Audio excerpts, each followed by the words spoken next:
You don't need more power. You don't need more motivation, more confidence, or more inspiration.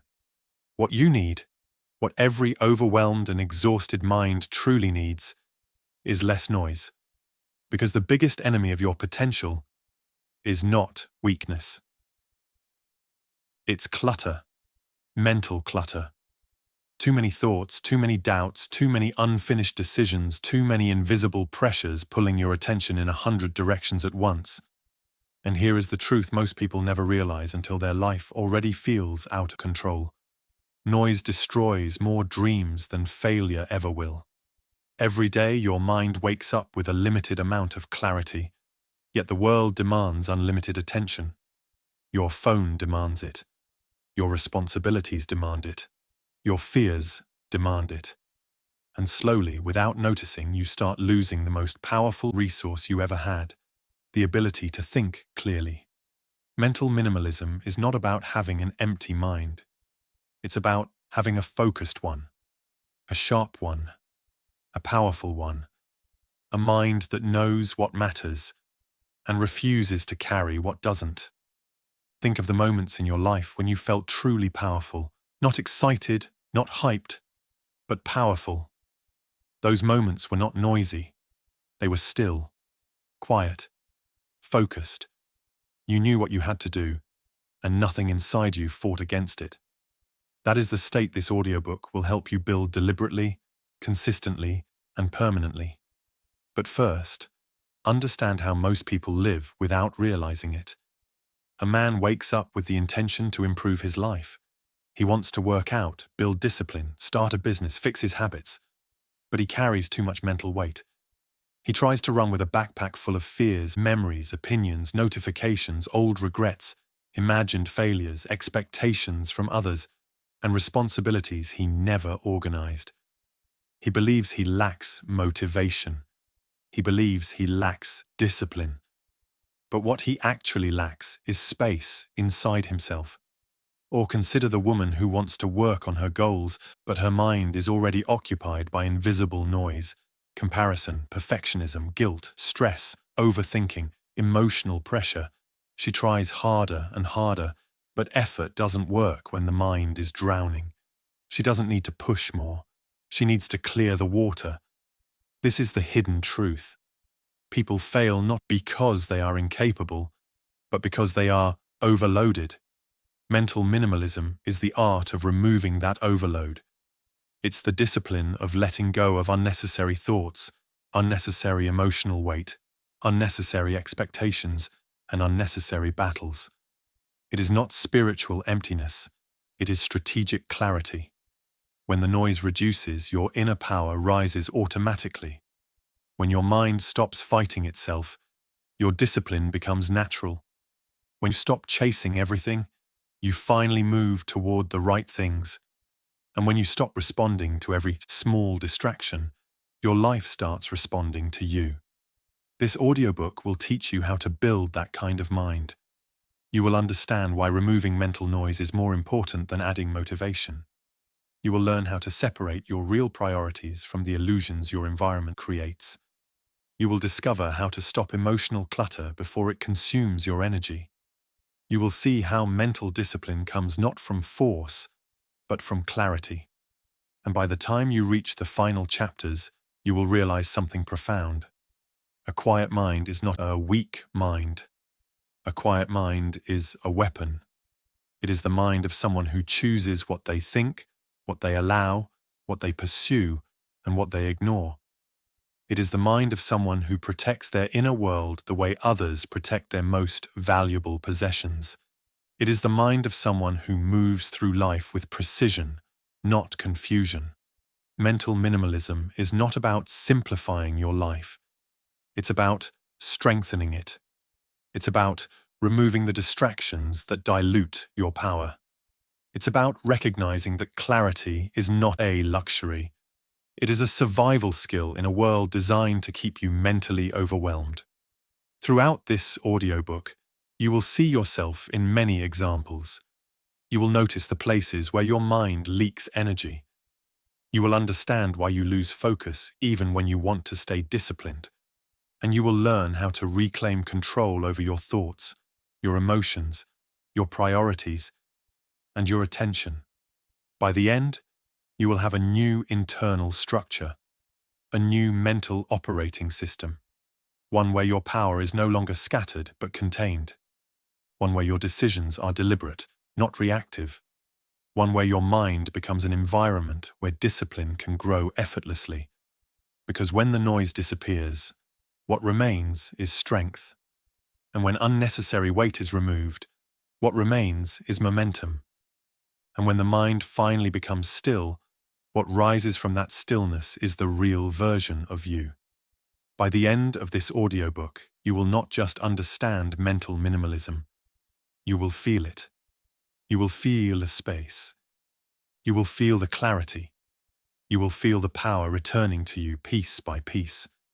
And if this journey gives you even a moment of strength, subscribe to Prestige Audiobooks for more transformational mindset guides every day. Like, share, and comment to support the work and help this knowledge reach others who need it. Let's begin. Chapter 1. The weight you carry, but never see. Most people walk through life carrying a burden they don't even recognize. It isn't physical, it isn't visible, but it is heavy enough to slow them down, distract them, tire them, and quietly drain their power day after day. This weight is mental noise, and the reason it is so dangerous is simple. You get used to it. You normalize it. You assume this is just how life feels. You assume your exhaustion is because you're weak. You assume your lack of focus means you're lazy. But the truth is far simpler and far more important. You are not broken. You are overloaded. Mental noise builds slowly. A small worry enters your mind, and you don't clear it. A memory hurts you, and you carry it. A disappointment stays unresolved, but instead of healing, you bury it under new responsibilities. A decision is delayed because you don't feel ready, so it stays open inside your mind, taking up space. Every unfinished task, every unprocessed emotion, every unmade decision quietly occupies a corner of your mental world. And the more corners that get filled, the less space you have for clarity, discipline, and power. Imagine your mind as a room. When the room is clean, you walk confidently. You find what you need. You move without hesitation. But when the room is filled with objects piled everywhere, you don't stop functioning. You just function worse. You bump into things. You lose items. You feel irritated, tired, unfocused. This is exactly how mental noise works. You may still get through your day, but everything feels harder than it should. Not because the tasks are difficult, but because the room is full. The first step of mental minimalism begins with understanding what fills your room. For most people, it isn't one giant problem. It's 1,000 small ones. The message you didn't reply to, the goal you haven't started, the habit you keep breaking, the comparison you saw online that made you doubt yourself, the fear of what others think, the guilt of past mistakes, the pressure to prove something, the silent confusion about what you truly want. None of these alone would overwhelm you, but together, they create a storm inside you. This is why many people feel tired even when they haven't done much. Their mind has been running non-stop, holding too many things at once. A cluttered mind burns energy faster than a disciplined one. This is why some people wake up already exhausted. Before they even open their eyes, the weight is there. Unfinished decisions, unresolved emotions, unfiltered noise from yesterday. Discipline doesn't fail because of lack of effort. It fails because the space needed for discipline is already occupied. Think about how often you lose focus, not because the task is hard, but because your attention is too divided. You want to concentrate, you want to build consistency, you want to stay strong, but your mind is juggling too many thoughts.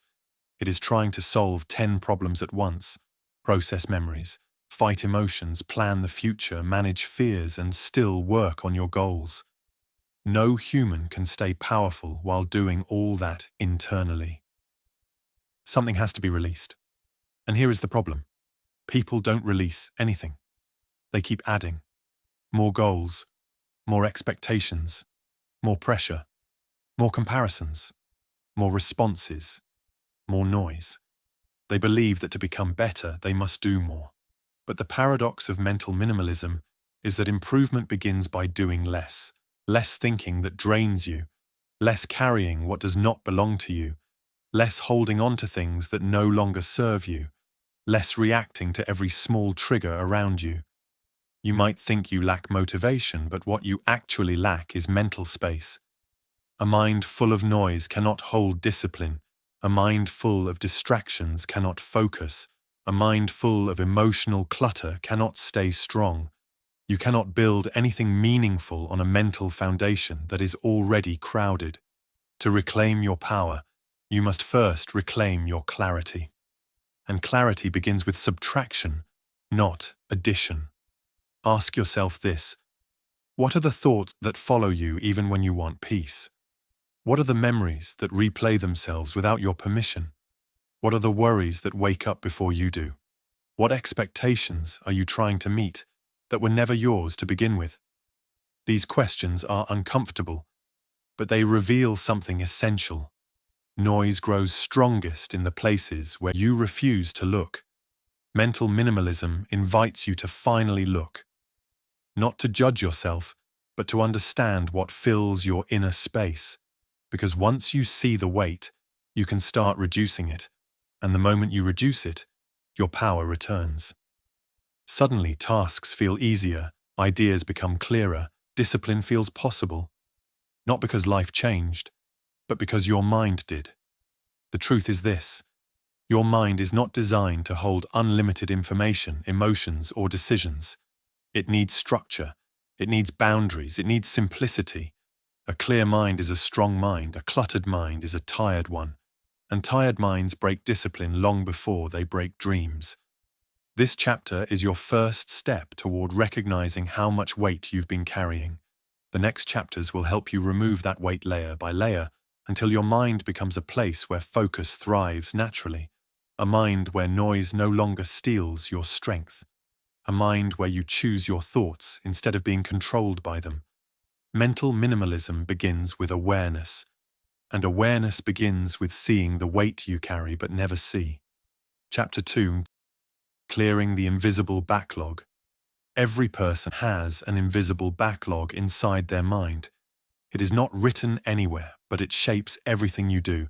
It controls your energy, your attention, your mood, and even your confidence.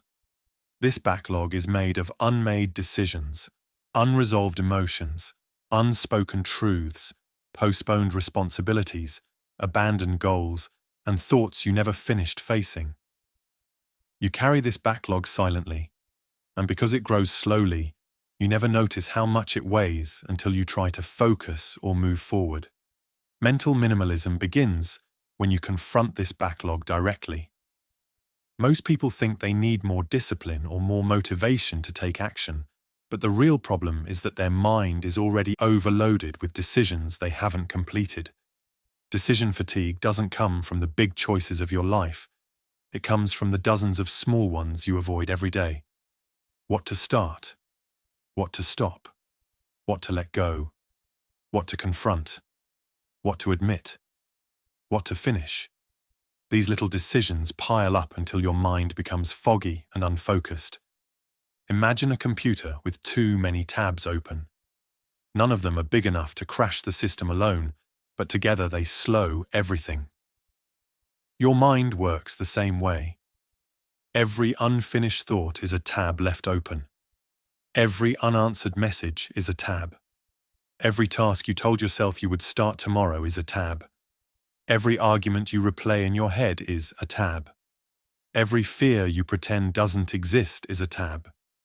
You may not notice them, but they are taking memory, consuming attention, and reducing your mental speed. This is why some people can't focus even when they have time. The moment they sit down to work, their mind pulls them in 100 directions, not because they are distracted, but because the backlog is too large. Their brain is trying to solve everything at once. They want clarity, but the noise of all those open tabs drowns their ability to choose what matters. Clearing this backlog is not about doing everything at once. It's about identifying which things are taking the most energy without contributing to your growth. A simple truth will help you understand this. Your mind does not get tired from doing difficult things. It gets tired from doing too many things at the same time. A single priority energizes you. 10 small ones exhaust you. And most people live with 10, 20, sometimes 50 small, unresolved things inside their mind. The first step to clearing your backlog is recognizing that not everything deserves attention. Not every thought is useful. Not every emotion requires a reaction. Not every responsibility belongs to you. Mental minimalism is the art of filtering, keeping what strengthens you and releasing what doesn't. If a thought keeps returning but never helps you grow, it belongs in the backlog for removal. If a task has been in your mind for weeks and still hasn't been started, it needs a decision. Do it, schedule it, or delete it. If an emotion keeps visiting but you never process it, it needs your attention once so you can free the space it occupies permanently. Many people keep their backlog alive because they believe avoiding things will give them peace. But avoidance doesn't create peace. It creates pressure. The task you avoid does not disappear. It becomes louder.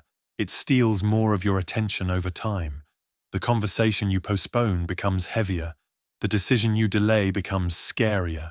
The problem you ignore does not shrink. It grows roots inside your mind. What you refuse to face becomes a permanent occupant in your mental space. Mental minimalism demands honesty. You must look at your backlog without fear. Ask yourself what you've been postponing, what you've been carrying unnecessarily, what you've been keeping alive only because facing it feels uncomfortable. Clearing backlog is not about perfection, it is about intentional release.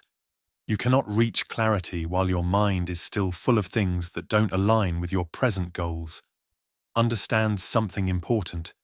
When you remove a single mental burden, your clarity increases more than you expect. A single resolved decision can give you more energy than a full day of rest. A single honest conversation can free weeks of emotional noise. A single commitment to stop something that drains you can open up space for consistency. You don't need to delete everything at once. You only need to remove the things that take more from you than they give. One crucial part of mental minimalism is learning to close loops. A loop is anything unfinished that demands more attention. Humans feel discomfort when things remain open. Your mind constantly checks those open loops, even when you're not aware of it. This is why people feel restless for no reason. Their loops are open. Their mind is scanning for closure. Closing loops gives immediate relief. It's like closing the tabs on your computer one by one. With each closure, your system becomes faster, lighter, calmer. But understand this. Closure is not always action. Sometimes closure is acceptance. Sometimes closure is letting go. Sometimes closure is deciding that something is no longer worth your attention. Clarity comes from decisions, not from overthinking. A loop closes the moment you make a firm choice about it. As you begin clearing your backlog, something powerful happens. You start feeling mental space you didn't know you lost. Suddenly, your thoughts become sharper. Your emotions become quieter. Your discipline becomes easier. You no longer have to fight your mind to get things done. Your energy no longer leaks into endless unresolved thoughts. You begin to feel in control again. Mental minimalism is not about having a perfect mind. It is about having a functional one. A mind that supports your goals instead of opposing them. A mind that moves with you, not against you. And the first major transformation happens here, clearing the invisible backlog. Once you clear even a small part of it, you will understand a truth that changes everything. You were never lacking motivation. You were simply carrying too much. Chapter 3. The Power of Subtraction. Most people spend their whole lives trying to add more. More goals, more skills, more information, more productivity methods, more responsibilities. More everything. They believe improvement means expansion, but the mind does not grow stronger by adding endlessly. It grows stronger by subtracting strategically. The human brain is not designed to process unlimited input. It is designed to filter. It works best when it knows what to ignore. Clarity doesn't come from knowing everything. Clarity comes from knowing what matters and letting the rest fall away. Yet society teaches the opposite. It tells you that fulfillment is found in doing more, owning more, achieving more. So you chase more, but the more you chase, the more scattered you become. Mental minimalism introduces a different kind of power, the power of removal. Instead of asking, "What else should I add?" it asks, "What can I eliminate that is weakening me?" Strength is not built by filling every moment with tasks and every thought with noise. Strength is built by removing what dilutes your focus and drains your inner energy. Think of a river. When water flows in 100 different directions, it becomes shallow and weak. But when you block the unnecessary channels and direct it into one path, the flow becomes powerful enough to carve stone. Your mind works in the same way. A scattered mind is weak. A directed mind is unstoppable. But direction comes only when you remove the extra channels. This is why so many people feel stuck even when they work hard. They are not stuck because of lack of effort. They are stuck because their effort is divided. They are trying to focus while also checking their phone, replaying old arguments, worrying about the future, comparing themselves to others, and carrying emotional weight from years ago. They are trying to discipline a mind that has no space left for discipline. The greatest breakthroughs in life often come not from doing more, but from cutting away what no longer serves you. This is the power of subtraction. When you remove the unnecessary, the necessary reveals itself. Ask yourself, how many thoughts in your mind right now belong to someone else? Expectations, opinions, assumptions, pressures. How many priorities are not truly yours? How many battles do you fight only because you were conditioned to care? How many dreams do you chase not from desire but from comparison? And how many moments of your life are lost because your attention is constantly stolen by things you don't even value? Subtraction is not loss. Subtraction is liberation. It is choosing what deserves space in your mind and what doesn't. It is deciding that not everything earns a response. Not everything deserves emotional investment. Not everything requires your presence. When you understand this, you begin to reclaim attention from the things that never deserved it. People fear subtraction because they mistake it for emptiness. But subtraction does not create emptiness. It creates focus. A sculptor does not create a masterpiece by adding clay. He creates it by removing the excess. In the same way, you shape your mental strength by removing the noise that covers your true potential. Consider how much energy you lose because your mind holds unnecessary complexity. Overthinking, overplanning, overcommitting. These habits feel productive, but they are forms of mental clutter. They drown your clarity under layers of thought that do nothing but tire you. The moment you begin subtracting them, you feel lighter, you feel clearer, you feel more in control. Subtraction also applies to emotional weight. How many emotions do you carry simply because you never gave yourself permission to release them? Anger that stayed too long. Shame that belongs to a younger version of you. Guilt over things you could not control. Fear that was planted by others. These emotions do not disappear on their own. You must remove them intentionally, one by understanding that not every emotion reflects reality, and not every feeling deserves a permanent place in your mind. The power of subtraction extends to your environment as well. A cluttered room creates a cluttered mind. A chaotic digital life creates chaotic thoughts. A friendship that drains you weakens your inner strength. A routine filled with unnecessary tasks leaves no room for meaningful growth. Removing these elements is not cold or selfish. It is necessary. You cannot build mental power in environments designed to scatter it. What you remove determines what you can achieve. When you subtract distractions, you gain focus. When you subtract emotional baggage, you gain peace. When you subtract unnecessary decisions, you gain clarity. When you subtract fear, you gain movement. And when you subtract meaningless noise, you gain the power to shape your life intentionally. Think about this. A mind with fewer thoughts can think deeper. A mind with fewer priorities can execute better. A mind with fewer emotional storms can remain stable under pressure. A mind with fewer open loops can rest properly. Subtraction is not a luxury. It is a requirement for inner strength. The greatest advantage of mental minimalism is that it gives your mind room to breathe. And a mind that breathes is a mind that can focus, adapt, create, and persist. This is why subtracting is not just a mental technique. It is a discipline. It asks you to evaluate your internal world honestly, to ask yourself what is truly necessary, to let go of what takes more than it gives. This chapter is your introduction to the most transformative principle of mental minimalism. You rise not by adding, but by removing. You become stronger not by filling your life, but by clearing it.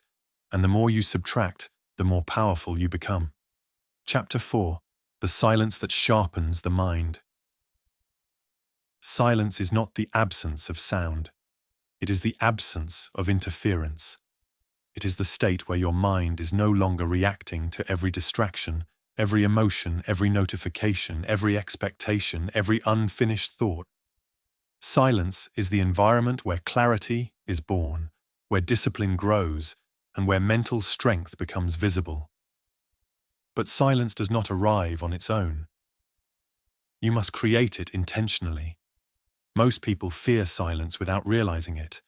They fear the moment when external noise fades because it forces them to confront the internal noise they have been avoiding. The mind becomes restless, thoughts feel louder, worries surface, old emotions wake up. The silence feels uncomfortable, so they escape it by seeking distractions. They fill their time, their environment, and their attention with constant stimulation. Not because stimulation gives them power, but because silence reveals how much noise exists inside them. Mental minimalism teaches that silence is not an enemy. Silence is a tool. Silence is a sharpening stone for the mind.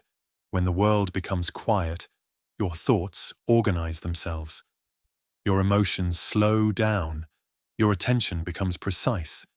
But this transformation only happens when you learn to sit with silence instead of running from it. Consider how much of your life is shaped by noise you do not choose. People talking around you, digital alerts, opinions of strangers, news cycles, endless scrolling. Even when you believe you are resting, your mind is absorbing more information than it can process. This constant exposure weakens your ability to think deeply. It scatters your attention. It fills your internal space with fragments of thoughts that do not belong to you. Silence is the reset your mind desperately needs but rarely receives. Think of your brain like a lake. When the surface is constantly disturbed, you cannot see what lies beneath. But when everything becomes still, the water becomes transparent. You start to see the structure underneath. You start to understand yourself better. You gain awareness of how you think, why you react, and what truly matters. Silence brings this clarity. It reveals the truth behind the noise. Mental clarity is impossible without periods of intentional stillness. A constantly stimulated mind becomes dull. A quiet mind becomes sharp. This is why the most disciplined individuals, writers, thinkers, athletes, leaders, protect their silence fiercely. Not because they enjoy isolation, but because silence strengthens them. It allows them to separate their real thoughts from the noise of the world. But silence does not only mean the absence of sound. It also means the absence of unnecessary mental activity. You can sit in a quiet room and still have a loud mind. Silence begins internally. It begins when you stop arguing with yourself, when you stop replaying old moments, when you stop forecasting future disasters, when you stop giving attention to thoughts that weaken you. Silence is not just an external state. It is an internal choice. One powerful practice of mental minimalism is learning to pause before reacting.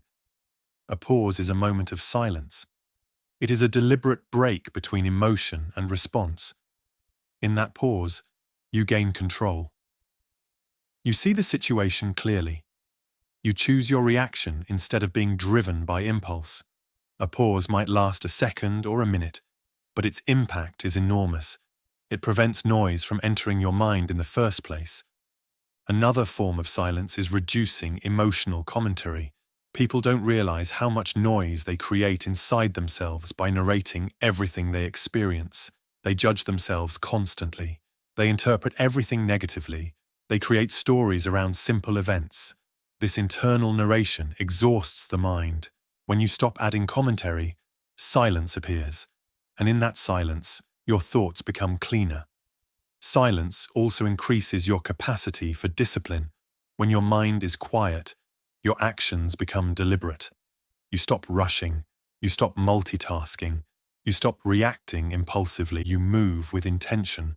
You choose your priorities carefully. You focus deeply. Silence allows discipline to flow naturally because nothing is pulling you in different directions. This is why some of your most powerful decisions came during quiet moments, not during chaos, not during noise, but during solitude, reflection, or simple stillness. The mind needs space to see the right path. Noise hides it. Silence reveals it. One of the most misunderstood aspects of mental strength is that it does not come from being constantly active or constantly productive. It comes from being able to control your attention, and attention can only be controlled when the mind is not overloaded with endless input. Silence becomes the training ground for attention. It teaches your mind to focus where you choose, not where the world pulls you. As you begin to create silence in your daily life, even small moments of it, you will notice changes. Your thoughts will stop racing. Your emotions will feel lighter. Your decisions will become clearer. You will feel less overwhelmed because your mind finally has room to breathe. Silence gives your inner world structure. It transforms chaos into clarity. Mental minimalism is not about isolating yourself from life. It is about removing the noise that suffocates your potential. Silence is the first step. It is the environment in which your mind sharpens, your power returns, and your true voice becomes louder than the distractions around you. Once silence enters your life, you will wonder how you ever lived without it.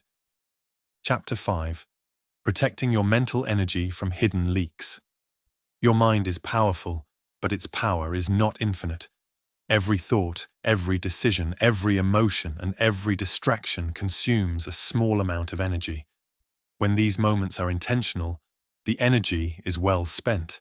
But when the mind leaks energy through small, unnoticed openings, discipline becomes harder, focus becomes weaker, and clarity begins to fade. Mental minimalism teaches you to identify and seal these leaks, because a mind that conserves energy becomes a mind that can direct energy. Most people think mental exhaustion comes from big challenges or difficult tasks, but the truth is more subtle. The greatest drain on your inner strength is not the major problems in your life. It is the small, constant, unnecessary demands that slowly eat away at your attention. These leaks are so embedded in daily life that you rarely notice them, but they shape your mental state more than any single challenge ever could. One of the largest hidden leaks comes from emotional reactions that are automatic rather than chosen. When someone criticizes you, you react without thinking. When something goes wrong, you imagine worst-case scenarios. When you feel overwhelmed, you let fear or frustration guide your behavior. Each reaction drains energy because it pulls your attention away from intentional thought and into emotional chaos. A single moment of emotional overreaction can drain more energy than hours of focused work. Another major leak comes from overexposure to information. Every time you scroll through your phone, switch between apps, check messages, or look for updates, your mind pays a cost. Even if you feel entertained for a moment, the constant input fragments your attention. Your mind was never meant to consume 100 microstimulations per hour. This constant switching burns energy silently. It weakens your ability to hold a single thought. It reduces your mental depth. This is why people feel tense after doing nothing productive at all, because their attention has been dispersed, not rested. Social comparison is another powerful leak. When you compare yourself to others, even briefly, your mind begins analyzing, doubting, competing, or feeling inadequate. These emotional reactions drain your mental energy tremendously because comparison forces your thoughts into a direction that has no productive outcome. Comparison adds noise without providing clarity. The more attention you give it, the less energy you have left for your own path. There are internal leaks as well. One of them is self-criticism. Not reflection, not learning, but the habit of attacking your own mind. Thoughts like, I should have done better, I'm not enough, I always fail, or why can't I be disciplined? Weaken your mental structure. This internal noise steals energy every time it appears. It comes disguised as truth, but it is nothing more than a drain. Once you recognize it as such, you realize how much strength you lose simply by speaking to yourself harshly. Another leak comes from keeping too many commitments. Not just external commitments, but internal ones. Promises you make to yourself that you don't follow through on. Starting a new habit every week. Planning 10 improvements at once.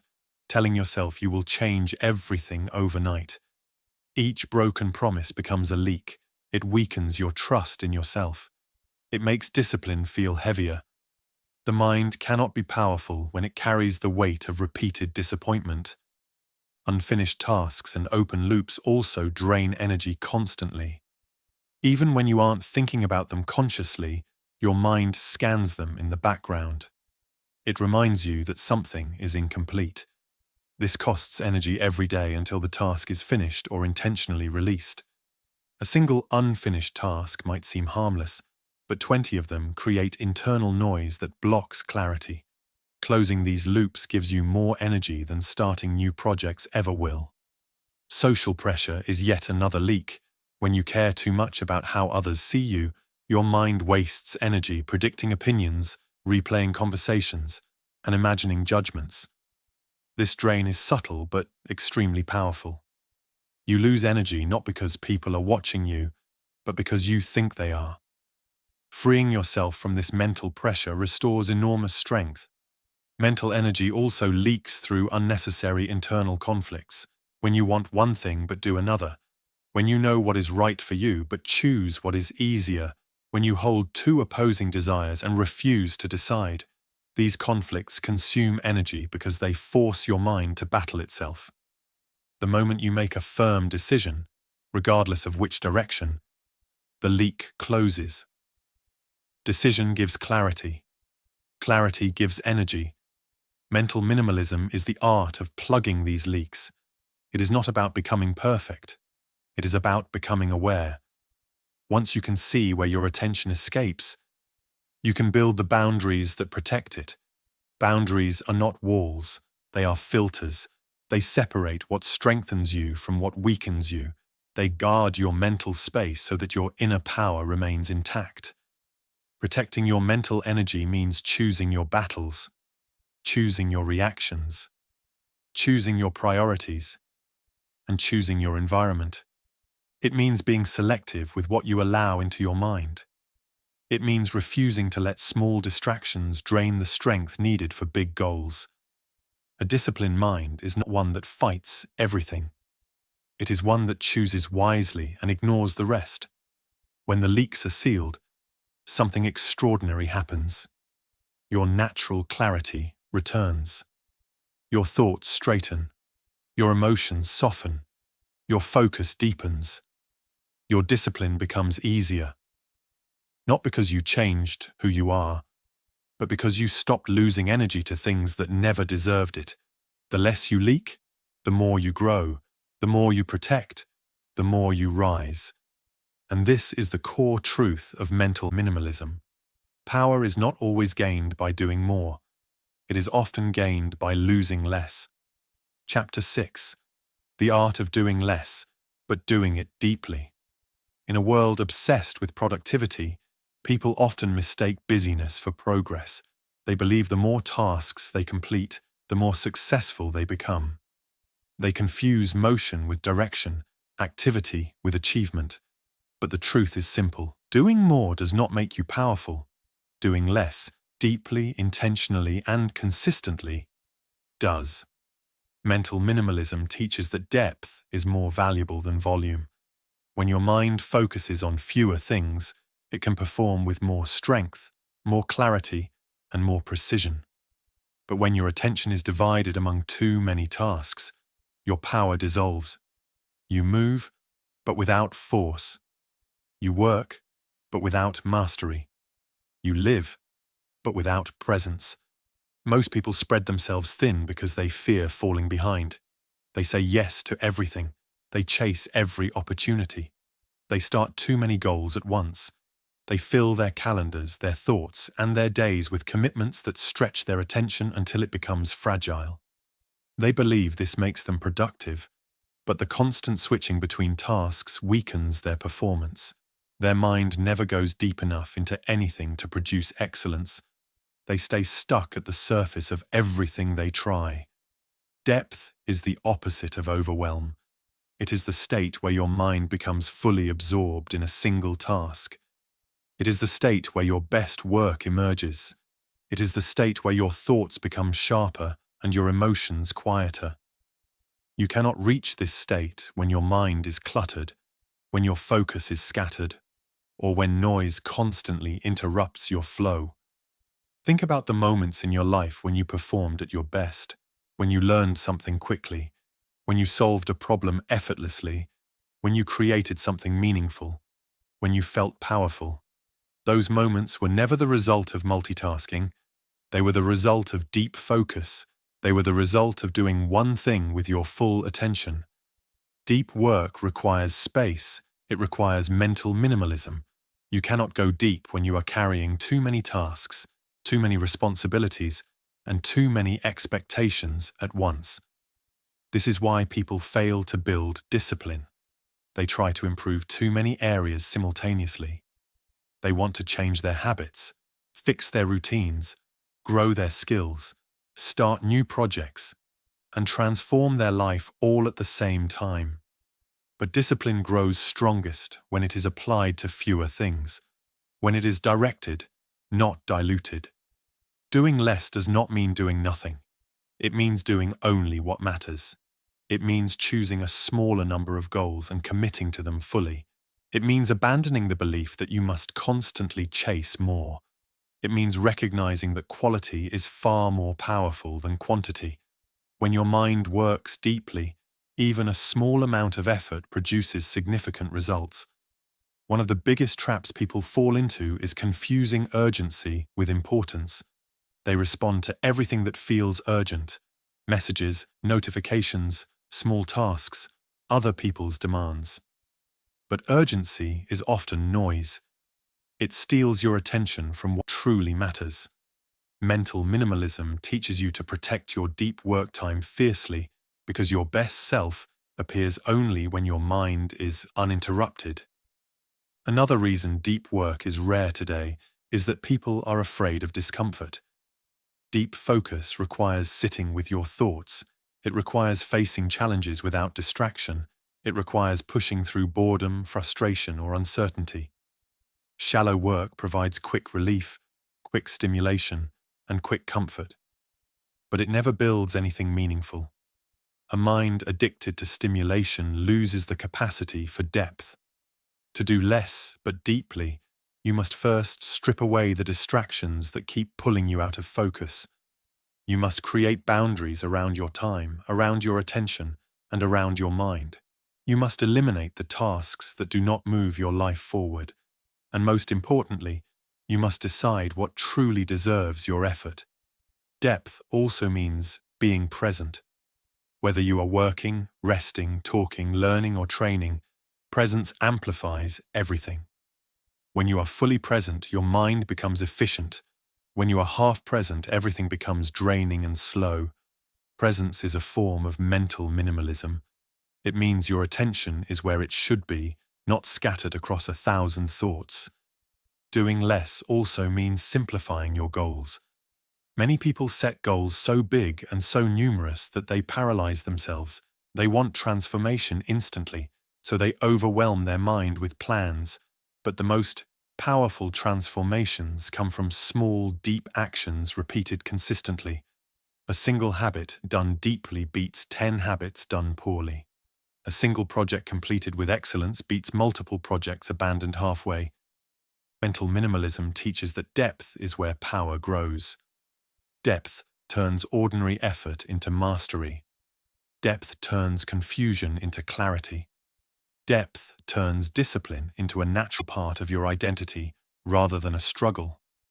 The person who goes deep on one goal achieves more than the person who spreads shallow effort across 20 goals. And there is something else.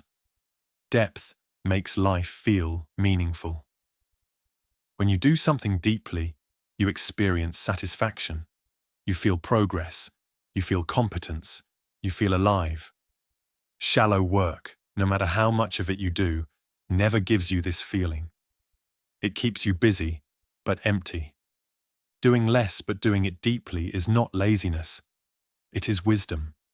It is the recognition that you have a limited amount of mental energy each day, and if you distribute it across too many things, nothing gets enough to grow. But if you channel it into what matters, your strength compounds. This chapter is a reminder that your life does not need more goals, more tasks, or more noise. It needs more depth. It needs fewer distractions. It needs intentional focus. The less you do, the deeper you can go. And the deeper you go, the more powerful you become. Chapter 7. The Mental Filter, Choosing What Deserves Your Attention. Your attention is your greatest currency. It determines what grows in your life, what weakens, what stays, and what fades away. Every thought you entertain, every emotion you feed, every problem you focus on, every distraction you allow, shapes your inner world. Yet most people treat attention carelessly. They give it away freely, letting anything and anyone claim their mental space. They do not filter what enters their mind, and as a result, their clarity dissolves. Mental minimalism begins with this realization. Not everything deserves your attention. Not every thought is worth thinking. Not every emotion deserves a reaction. Not every argument is your battle. Not every piece of information deserves a place in your mind. A disciplined life is built on selective attention. Freedom begins the moment you become intentional about what you allow in. Imagine your mind as a gate. When the gate is open to everything, noise floods in.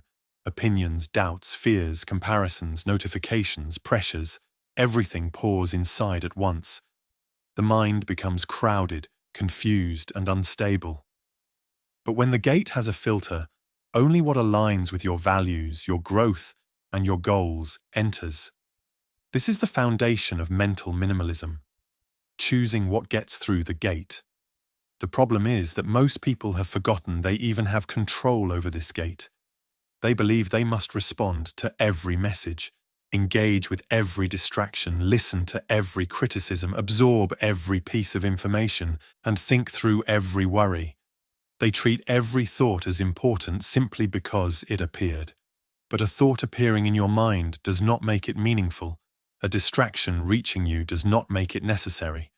Your mind is not obligated to process everything it encounters.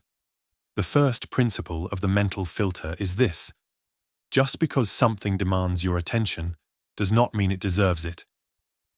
The world constantly competes for your focus. Apps, advertising, social media, conversations, news, responsibilities. All of them speak loudly, urgently, persistently, but urgency does not equal importance. Noise often disguises itself as priority. A strong mental filter allows you to ignore 90% of what the world throws at you, so you can focus deeply on the 10% that truly matters. One major leak in attention comes from emotional triggers. Someone says something careless, and you think about it for hours. Someone disappoints you, and your mind replays the moment all day. A mistake happens, and you criticize yourself repeatedly. Your filter isn't broken. It simply isn't active. When your filter is weak, emotions become dictators. When your filter is strong, emotions become data points. You observe them without letting them control you. Another place where the mental filter is essential is social influence. Without a filter, your identity becomes shaped by external expectations. You start caring about what others think more than what you believe. You measure your progress by someone else's timeline. You compare your chapter 1 to someone else's chapter 20. This drains your power because your attention is being spent on lives that are not yours. A strong filter helps you separate your path from others' paths. It reminds you that comparison is nothing but noise disguised as direction. Information overload is another area where the filter plays a role. The modern mind consumes more information in a day than people consumed in weeks just decades ago. But information without purpose becomes mental clutter. It steals space from clarity. It overwhelms your thinking. Mental minimalism teaches you to ask, does this information help me grow, decide, or act? If the answer is no, the filter blocks it. You save your attention for what actually moves you forward. Internal thoughts also need filtering. Not every thought that passes through your mind deserves your energy. The mind produces thousands of thoughts a day, and many of them are meaningless, repetitive, or distorted by fear or habit. A strong mental filter allows you to examine thoughts without absorbing them. Instead of believing every negative narrative your mind creates, you learn to ask, is this helpful? If it isn't, you let it pass. This simple skill transforms your mental landscape. The mental filter also protects your goals. You cannot pursue meaningful goals while constantly allowing distractions to pull you away. Every time you direct your attention to something irrelevant, your momentum weakens. A filter is not a wall. It is a guide. It helps you decide what is aligned with your purpose and what is not. When you strengthen your filter, your actions become more focused, your discipline becomes more natural, and your time becomes more valuable. To build a strong mental filter, you must first define what matters to you. A blurred identity leads to a blurred filter. When you are clear about your priorities, your values, your goals, your standards, your filter strengthens automatically. Anything that doesn't align with these becomes noise. Anything that aligns becomes worthy of attention. You must also practice pausing. The pause is a powerful tool because it allows the filter to activate. When something pulls your attention, pause. When an emotion rises, pause. And when a distraction appears, pause. In that pause, you ask, does this deserve my energy? If the answer is no, you release it. This practice alone can transform your mental world. Boundaries are another form of filtering. Saying no to unnecessary commitments, limiting exposure to negativity, reducing screen time, removing people who drain you. Every boundary strengthens your filter and protects your inner world. As your mental filter grows stronger, your life begins to shift. You stop reacting and start choosing. You stop absorbing and start directing. You stop drowning in noise and start breathing in clarity. You will feel the difference. Your thoughts become calmer. Your emotions become more stable, your focus becomes sharper. Suddenly, the world no longer overwhelms you. You choose what enters your mind, and that choice becomes your power. A disciplined mind is not one that controls everything. It is one that filters everything. And once you master the art of filtering, your attention becomes a weapon, instead of a weakness. Chapter 8. Reducing internal friction. Every person wants to move forward in life. They want growth, discipline, clarity, and momentum, but most people are not slowed down by external obstacles. They are slowed down by internal friction. This friction is invisible, but it shapes how you think, how you act, and how consistently you follow through. Internal friction is the silent force that holds you back even when your intentions are strong. Internal friction appears when your mind resists the actions you want to take. It shows up as hesitation, doubt, confusion, overwhelm, and emotional resistance. It is the force that makes simple tasks feel heavy. It is the feeling that you are pushing through mud, even though nothing around you is physically stopping you. Mental minimalism teaches you that progress becomes effortless only when friction is reduced, not when force is increased. The first form of internal friction comes from overthinking. When the mind analyzes too much, action becomes difficult. The more you think about a task, the bigger it feels. You imagine failures, complications, and problems that don't exist. You calculate every detail until the simple becomes complex. Overthinking drains momentum because your energy goes into thinking instead of doing. You don't need more motivation. You need less mental resistance. Another form of friction comes from lack of clarity. When you don't know exactly what you want or what step comes next, your mind hesitates. The mind hesitates because uncertainty feels unsafe. And when the mind senses uncertainty, it triggers avoidance. Even small tasks become overwhelming when you are unsure how to start. Clarity removes friction by giving your mind a clear path.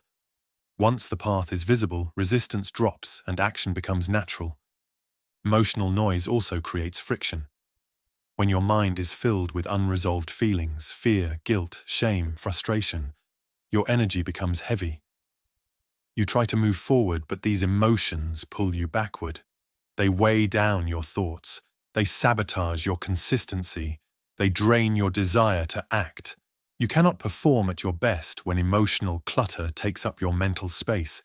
Clearing emotional tension is not a luxury. It is a necessity for consistent action. Internal friction also grows from expecting perfection. When you demand flawless performance from yourself, you create pressure. Pressure creates fear. Fear creates hesitation. And hesitation creates friction. Your mind begins associating action with discomfort, so it avoids action altogether. Perfectionism is not a high standard. It is a mental cage that steals your momentum. Progress requires movement, not perfection. Another silent source of friction is self-doubt. When you question your ability, your mind tries to protect you by slowing you down. It whispers, "What if you fail?" Or, "What if you are not ready?" And your momentum collapses. Your mind creates friction to keep you safe, but safety often means stagnation. A powerful mind is not one that has no doubt. It is one that moves despite doubt. Internal friction also appears when your goals are too big or too vague. A massive goal with no clear structure overwhelms the mind. It feels distant, unclear, and intimidating. The mind prefers small, predictable steps because they feel achievable. When you break goals into smaller actions, friction reduces. Your mind stops resisting because each step feels manageable. Consistency becomes natural when effort feels light. Another powerful source of friction is mental clutter. When too many thoughts, tasks, and responsibilities occupy your mind, focus becomes difficult. Your mind tries to hold everything at once, causing tension.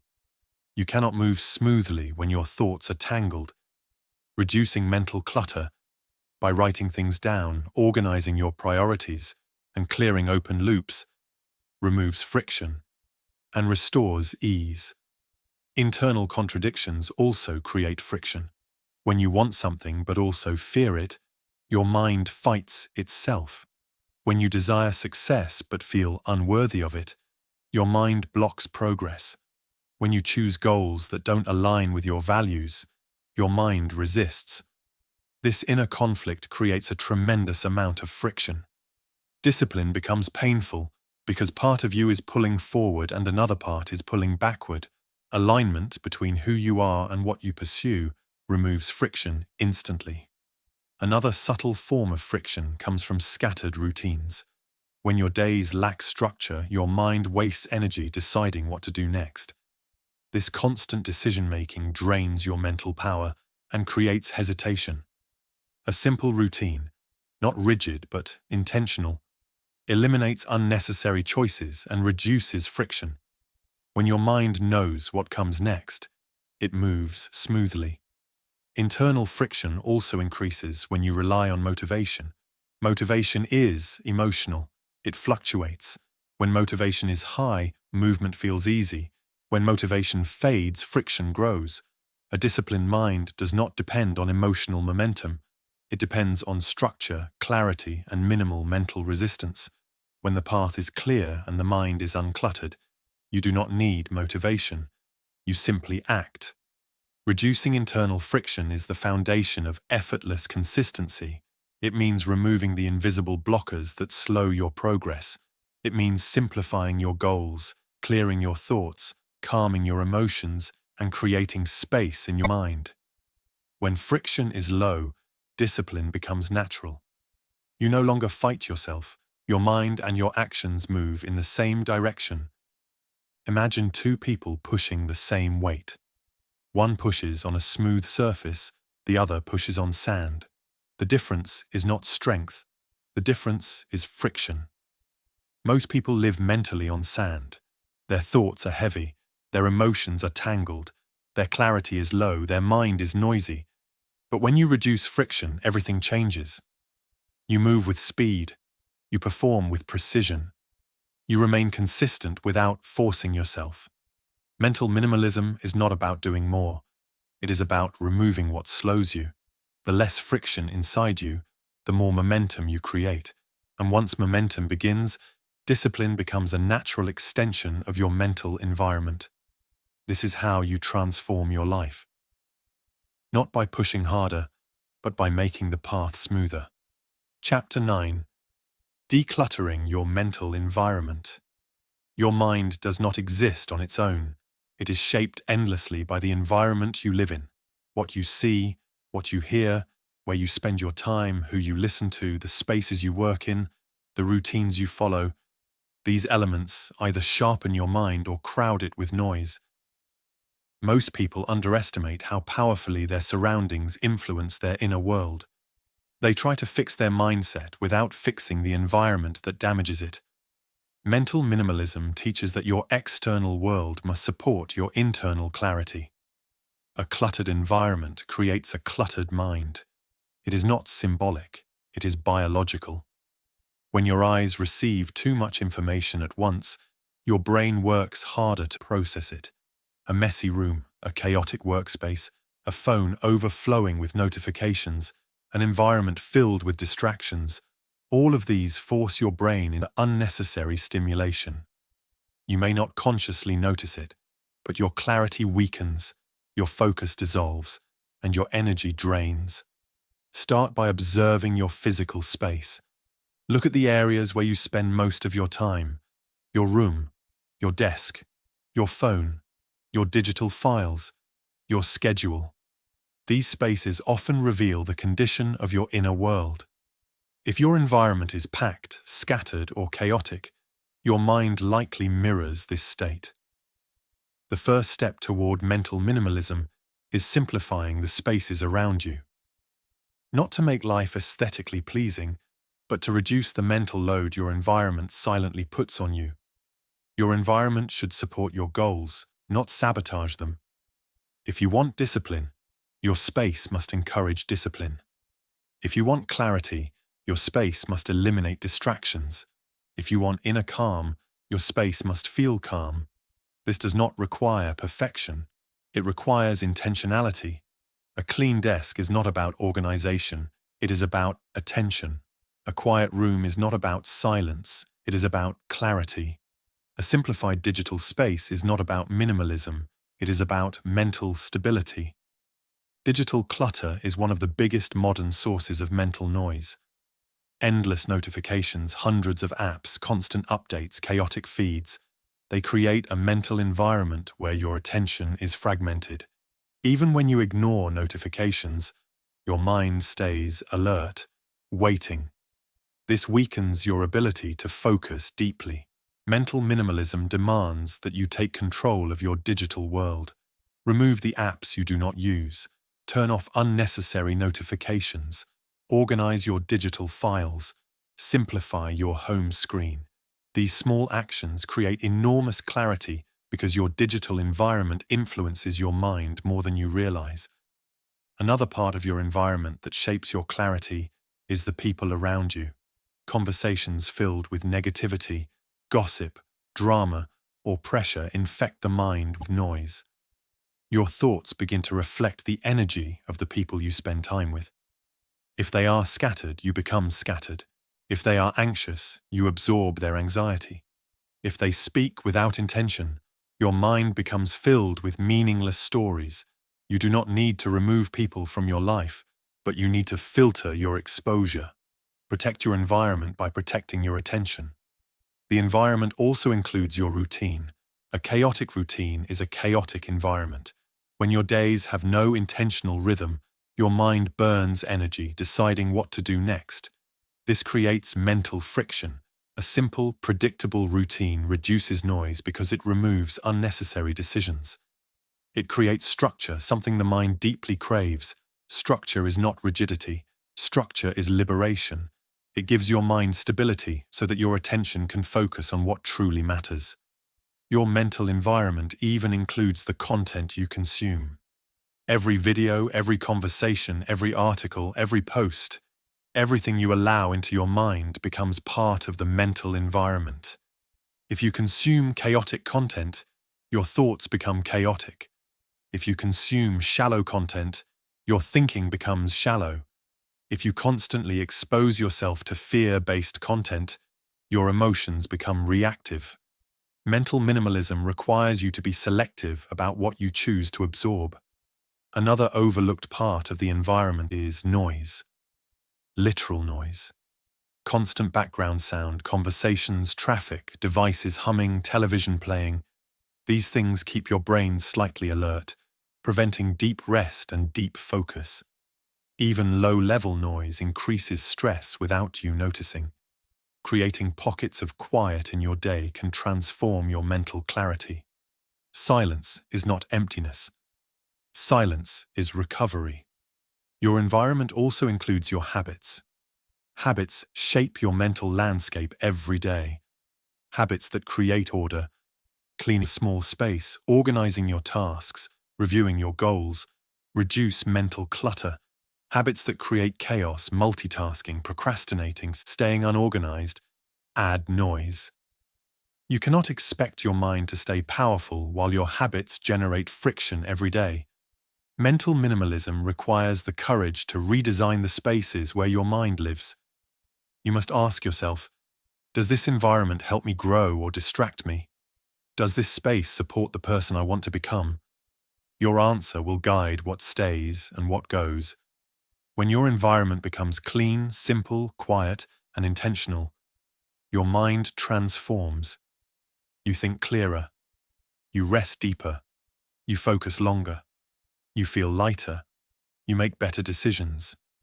You no longer fight your surroundings. They begin to support your discipline. A powerful mind does not live in a chaotic environment. A chaotic environment always wins, no matter how disciplined you try to be. If you want clarity, your environment must reflect clarity. If you want mental strength, your environment must reflect strength. If you want inner peace, your environment must reflect peace. Mental decluttering is not decoration. It is a psychological foundation. It is the external half of inner minimalism. When your environment aligns with your goals, your mind moves effortlessly. You no longer waste energy fighting distractions because the distractions no longer exist. A clean environment is not about beauty, it is about clarity.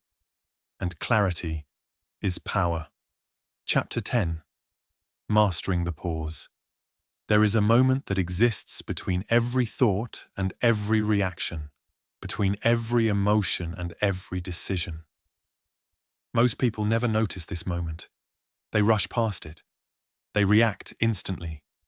They follow impulses without awareness. But those who learn to recognize and control this moment unlock one of the greatest powers of mental minimalism. The pause. The pause is not hesitation, it is not weakness, it is not delay. The pause is clarity. The pause is control. The pause is mental strength in its purest form. In that small space between stimulus and response, you gain the power to choose what enters your mind and how you act. Without the pause, the world controls you. With the pause, you control yourself. Consider how many problems in your life came from reacting too quickly. Anger spoken without thinking, decisions made under stress, messages sent impulsively, commitments accepted without clarity, purchases made without thought. Arguments escalated unnecessarily. These moments happen because the mind does not pause. It reacts from emotion, not intention. The pause interrupts this cycle. When something triggers you, emotionally, mentally, or even physically, the pause allows your mind to step back. This moment of separation reduces noise, lowers emotional intensity, and gives you space to think clearly. The pause is the mental filter in action. It prevents unnecessary chaos from entering your mind. One of the greatest benefits of the pause is emotional regulation. Emotions are powerful forces. They rise quickly. They push you toward action before your mind has time to evaluate the situation. But emotions lose much of their intensity when met with silence. A few seconds of intentional stillness weaken the emotional surge and reveal what lies beneath. You begin to see the difference between what you feel and what is true. The pause also reduces internal friction. When your mind pauses before acting, it prevents overthinking from taking over. You are not spinning stories. You are not predicting outcomes. You are simply observing. Observation is clarity. Reactivity is noise. The pause turns reactivity into reflection. Mental minimalism depends on this skill because without the pause, your mind is constantly hijacked by distractions, impulses, and emotional storms. The pause is the gateway to control. It is the moment where noise is filtered out and only what truly matters remains. The pause is also essential in your communication. How many misunderstandings come from speaking too quickly? How many relationships suffer because people react instead of understanding? A pause allows you to listen fully, think clearly, and respond intentionally. It transforms conversations. It prevents unnecessary conflicts. It turns emotional reactions into meaningful dialogue. The pause is equally important in decision-making. A mind that does not pause makes rushed decisions. It chooses based on pressure, fear, or impulse. But a mind that pauses evaluates. It asks the right questions. Is this aligned with my goals? Does this deserve my energy? Is this feeling temporary or meaningful? Will this matter tomorrow, next month, or next year? This clarity saves you from countless mistakes. Another powerful aspect of the pause is that it strengthens discipline. When you pause before breaking a habit, you interrupt the automatic pattern. You create distance between desire and action. This distance is where discipline grows. Even a 1-second pause can weaken a craving or emotional urge. The more you practice this, the more disciplined your mind becomes. The pause also protects your mental energy. When you react automatically to everything around you, you waste energy on things that do not matter. You get pulled into small arguments, unnecessary tasks, emotional spirals, and distractions. The pause gives you the ability to choose where your energy goes. It prevents leaks. It simplifies your internal world. But the pause is not natural. It must be trained. The mind prefers quick reactions because they feel comfortable. They require no thought, no awareness. Training the pause means slowing down your internal world. It means learning to observe your thoughts without jumping into them.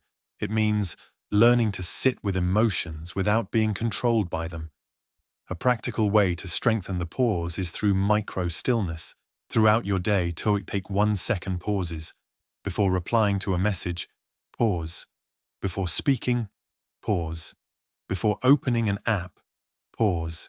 Before reacting emotionally, pause.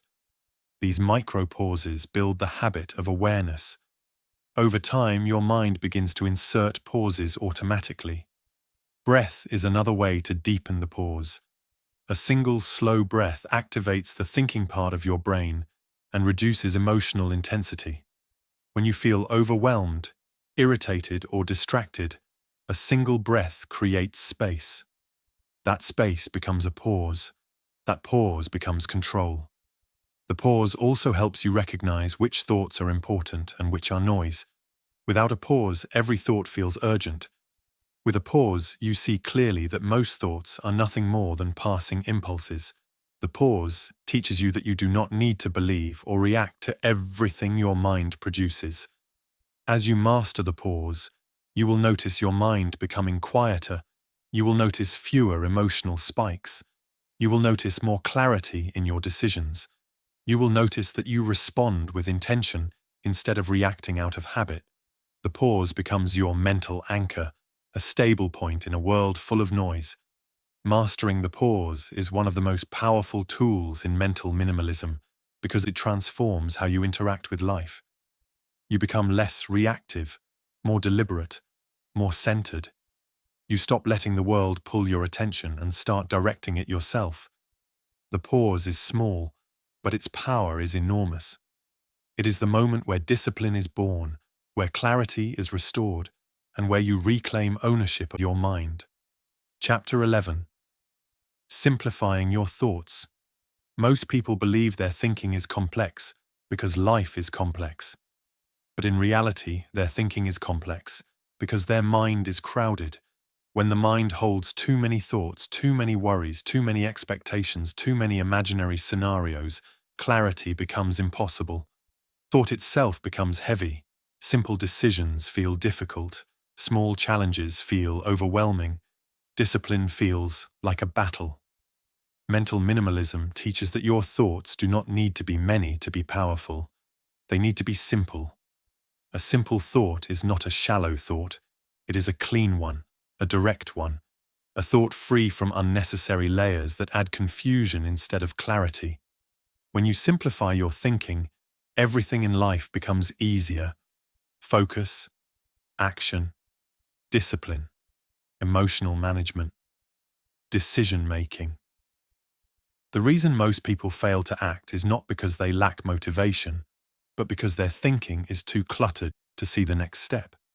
The first barrier to simple thinking is rumination. Rumination is the habit of replaying the same thought repeatedly, adding new interpretations, new fears, new assumptions, until the original thought becomes distorted. Rumination creates complexity out of simplicity. It takes a single worry and turns it into a storm. It takes a minor uncertainty and turns it into paralysis. The mind does not move forward. It circles itself endlessly. To simplify your thoughts, you must break the cycle of rumination. You must recognize when your mind is adding layers instead of solving problems. The moment you catch yourself repeating a thought instead of progressing it, you redirect your attention. Rumination does not bring clarity. It brings noise. Another barrier to simple thinking is emotional attachment. When a thought becomes tied to fear, shame, or guilt, your mind exaggerates it. Emotions intensify thoughts until they become larger than they need to be. You begin thinking not about reality, but about your emotional response to reality. This creates loops of confusion. A simple problem becomes emotionally charged, and your mind becomes overwhelmed. Simplifying thoughts means separating emotions from facts. You look at what is actually happening instead of how you feel about what is happening. This does not mean ignoring emotions. It means not letting them distort the clarity of your thoughts. When you separate the two, you begin thinking with precision. Another reason thoughts become complex is because people try to think about too many things at once. Multithinking is the mental version of multitasking. The mind jumps from one idea to another, never going deep enough into any single thought to understand it clearly. This creates internal chaos. Thoughts overlap, priorities blur, the mind becomes exhausted. Mental minimalism teaches you to think one thought at a time. You bring your full attention to one idea, one decision, one plan, one reflection. When you finish with it, you move to the next. This single-thread thinking is slower in the moment, but infinitely faster in life. It eliminates confusion and strengthens clarity. Another source of mental complexity is prediction. People try to predict every possible outcome before taking action. They imagine everything that could go wrong. They mentally prepare for events that will never happen. This predictive thinking becomes heavy. The mind tries to solve problems that do not yet exist. This drains energy and creates indecision. Simple thinking rejects unnecessary prediction. It focuses on what you can do now. It focuses on the next step, not all possible steps. It understands that clarity grows with movement, not speculation. When your thinking simplifies into present action, discipline feels natural. Comparison is another factor that complicates thoughts. When you compare your progress to others, your mind introduces additional variables: self-doubt, pressure, insecurity, imagined timelines. Your thinking becomes clouded with unnecessary tension. What should be a simple focus on your own journey becomes a complex analysis of other people's lives. To simplify your thoughts, you must remove comparison. You return your attention to your path, your pace, your effort. You realize that thinking about others creates complexity without benefit. Simplifying thinking also means eliminating unnecessary internal dialogue. Many people talk to themselves constantly. They comment on their actions, judge their decisions, question their abilities. This internal narration adds noise. It fills the mind with commentary instead of clarity. Silence is often more intelligent than excessive narration. Another key to simple thinking is acceptance. Many thoughts become complicated because people resist reality. They argue with what is. They fight facts. They refuse to accept outcomes. This mental resistance creates layers of frustration, anger, and confusion. But when you accept reality, not approve of it, but accept it, your thoughts simplify instantly. You stop wasting energy on what cannot be changed, and instead direct your attention to what can. Finally, simple thinking requires structure. When your thoughts are unorganized, they collide. You think in fragments instead of sequences. But when you give your mind a structure, lists, steps, priorities, your thinking becomes linear. You reduce internal chaos. You turn mental clutter into mental clarity. As you simplify your thoughts, something powerful happens. Your mind becomes quieter. Your decisions become easier. Your discipline becomes stronger. You stop drowning in overanalysis and start moving with purpose. You begin to see solutions that were always there but hidden under layers of noise. A simple mind is not a weak mind. It is a focused mind. It is a powerful mind. It knows what matters and ignores what doesn't. It sees clearly, it moves confidently. It stays stable even when life becomes complicated. Mental minimalism is not about thinking less. It is about thinking better. When you master the art of simplifying your thoughts, you remove the noise that weakens you. What remains is clarity, and clarity is the foundation of every transformation you will make. Chapter 12. The Cost of Distraction. Distraction is not harmless. It is not a small inconvenience. It is not a momentary slip of attention. Distraction is expensive. Every time you lose focus, every time your mind drifts, Every time you allow something meaningless to interrupt something meaningful, you pay a cost. You pay with your time, your clarity, your discipline, your momentum, and ultimately your potential. The danger of distraction is not that it steals a few seconds, it is that it steals the life you were meant to build. Most people underestimate the true price of distraction because the cost is silent. You don't feel it instantly. You don't see the damage happening. But distraction rewires the mind slowly. It trains your brain to prefer shallow focus. It trains you to seek stimulation instead of depth. It conditions you to avoid stillness, avoid effort, avoid discomfort. You think distraction is a break, but distraction weakens you every time you choose it. Mental minimalism requires understanding this cost, because clarity cannot coexist with constant interruption. A distracted mind cannot be disciplined. A distracted mind cannot be powerful. A distracted mind cannot build anything meaningful. Discipline requires depth, and depth cannot survive in an environment of constant noise. The true cost of distraction begins with fractured attention. Every time you switch tasks, your brain must reorient itself. Even a small distraction, checking your notifications, glancing at social media, responding to a message, breaks your mental rhythm. After each switch, the mind loses sharpness. It takes far longer than people realize to return to full focus. This delay accumulates throughout the day, turning hours of potential deep work into scattered fragments of shallow effort. Another cost of distraction is weakened decision-making. A distracted mind is constantly overloaded with information it does not need.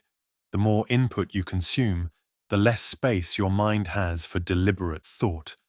This overload leads to decision fatigue. You become mentally tired before doing anything meaningful.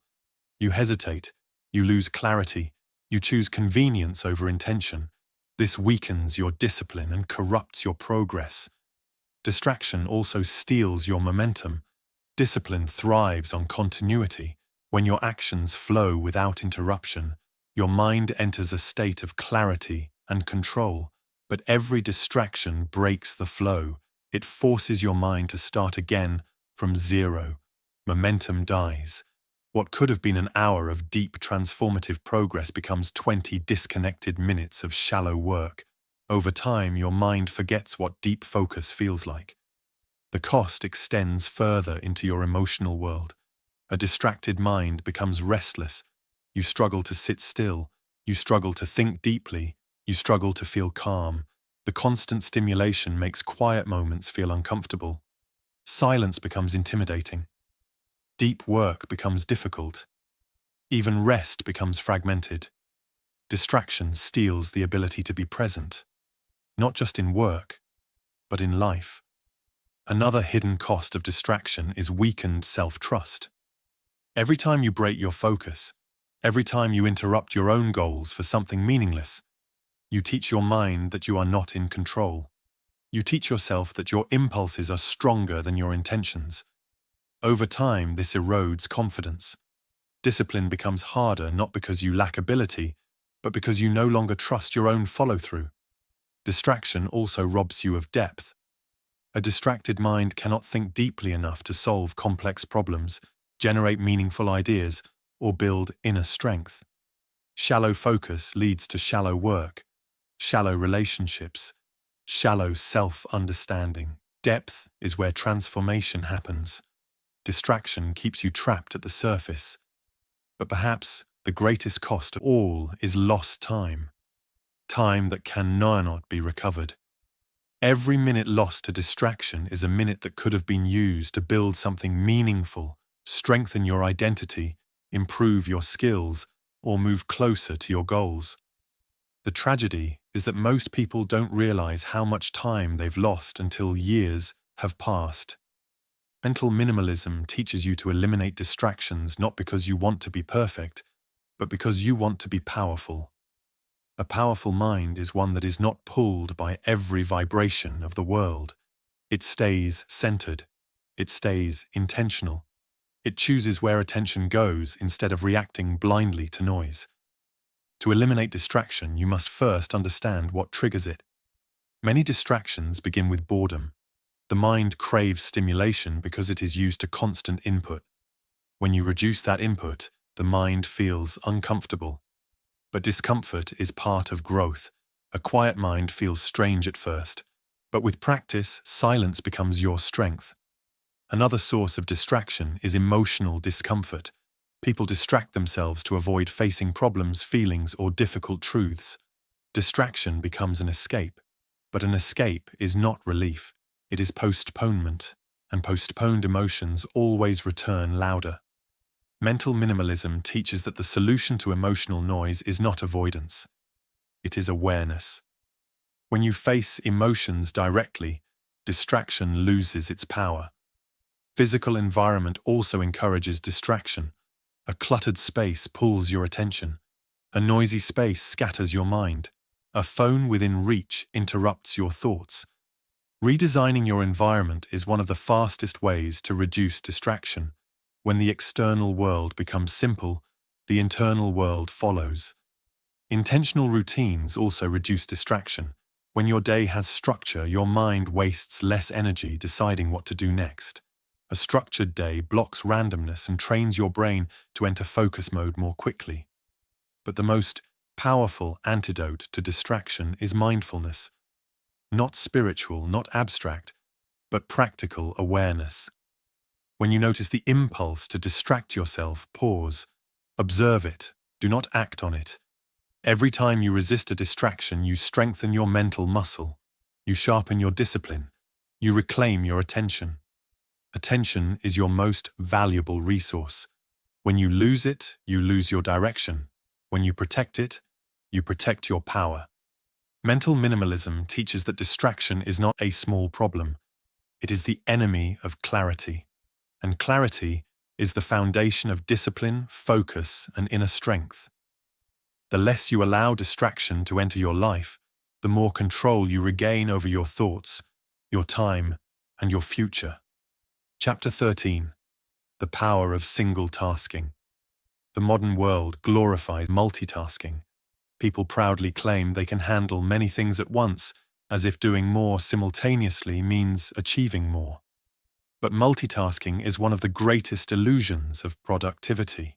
The human mind is not built to perform multiple meaningful tasks at the same time. It can only switch rapidly between tasks, and every switch weakens focus, drains energy, and reduces the quality of work. This is why most people feel scattered, inconsistent, overwhelmed, and mentally tired. They are living in a way the mind was never designed to operate. Single tasking is not a step backward, it is an upgrade. It is the cognitive equivalent of clearing the noise so your mind can focus with full power. Single tasking means doing one thing at a time with complete attention. This may sound simple, but it is one of the most transformative principles of mental minimalism. When you concentrate your attention on a single task, your mind becomes sharper, your work becomes deeper, your thinking becomes clearer, and your results become stronger. The reason single tasking is powerful is because it aligns with how the brain actually works. The brain can only process one conscious action deeply at a time. When you try to multitask, you are forcing your mind to jump back and forth constantly, leaving behind fragments of attention. Each jump breaks your momentum, disrupts your thinking, and weakens your performance. You might feel busy, but busy is not the same as productive. Single tasking shifts your mind from activity to mastery.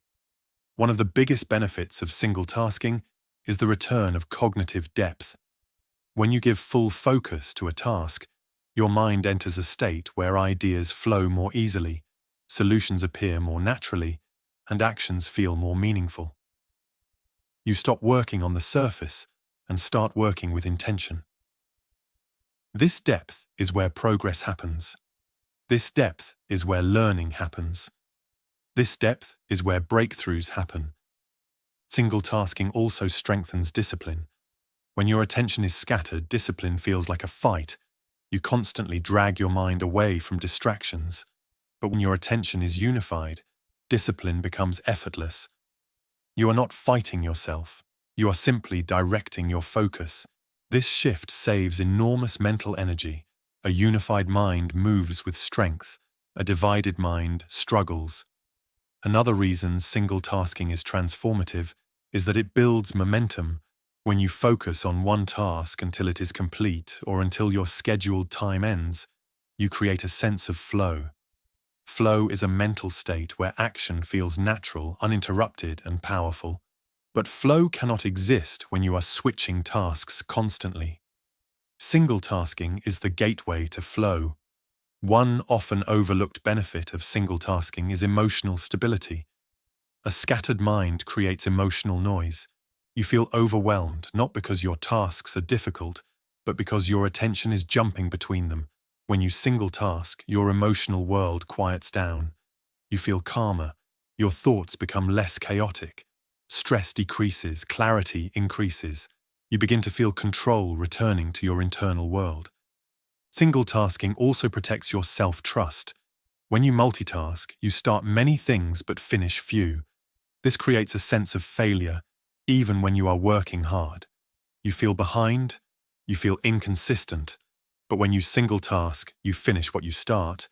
You complete tasks one by one. You build momentum and reinforce confidence. This builds an identity of someone who follows through. Another powerful aspect of single-tasking is the ability to experience life more fully. When you eat while scrolling your phone, when you talk while thinking of something else, when you work while checking notifications, you dilute every experience. Your mind is present nowhere. But when you single-task, even simple moments become richer. You taste your food. You feel your breath. You listen when someone speaks. You think deeply. You act intentionally.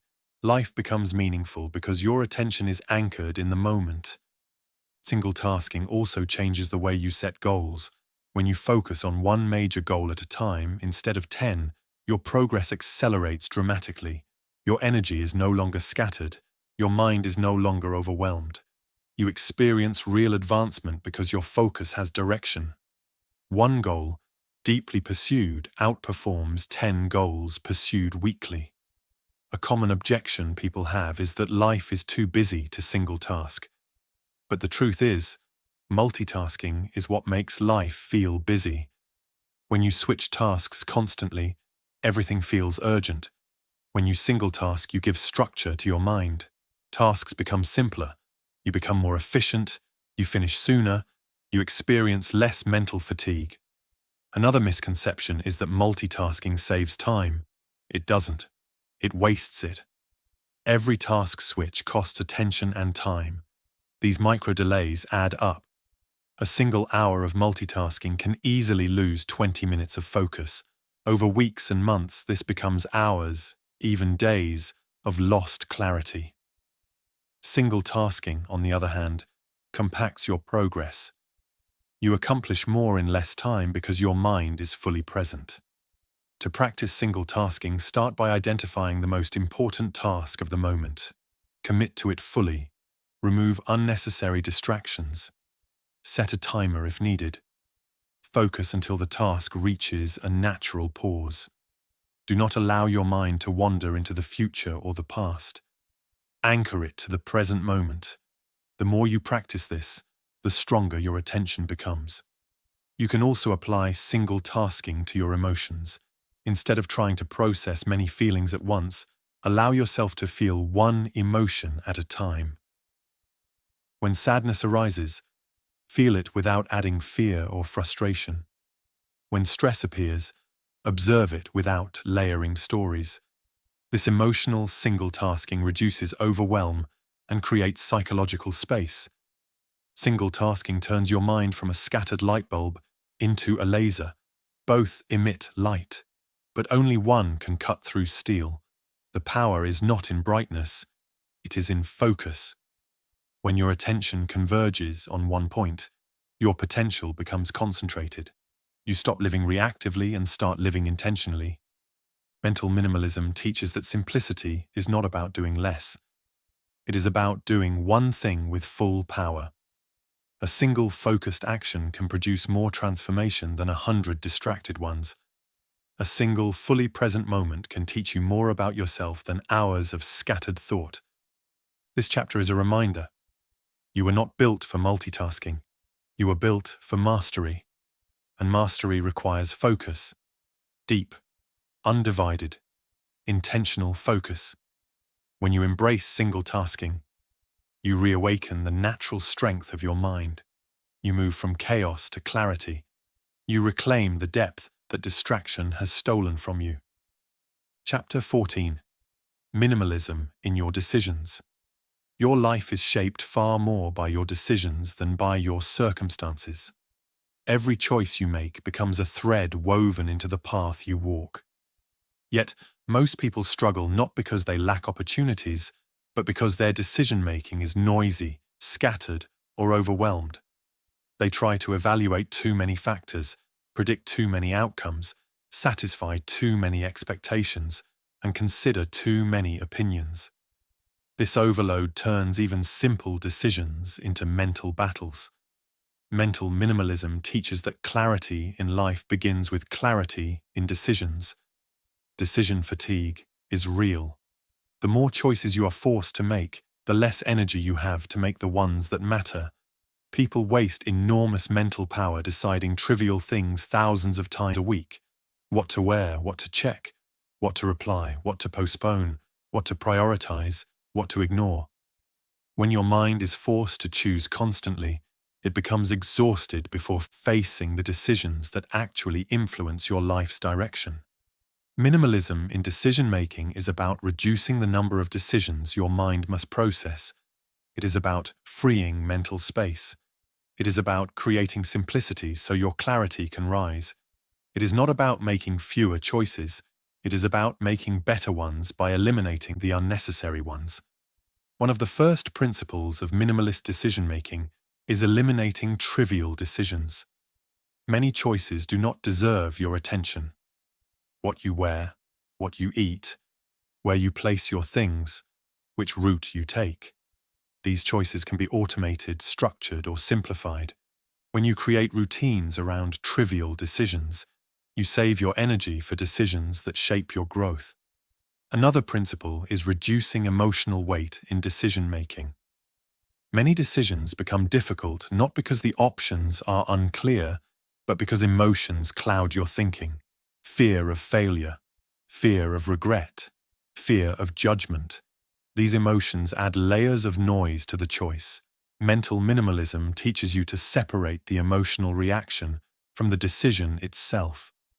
When you strip the choice down to its essentials, the answer often reveals itself.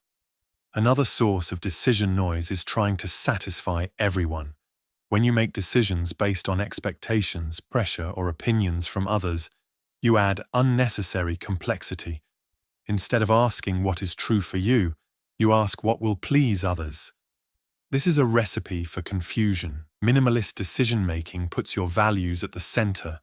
It asks, what is aligned with who I want to become? When you anchor decisions in your values, noise disappears. Clarity also improves when you limit the number of options you consider. Too many choices create paralysis. The mind becomes overwhelmed by possibilities, imagining endless outcomes. But when you reduce options to the most realistic or meaningful ones, decisions become simple.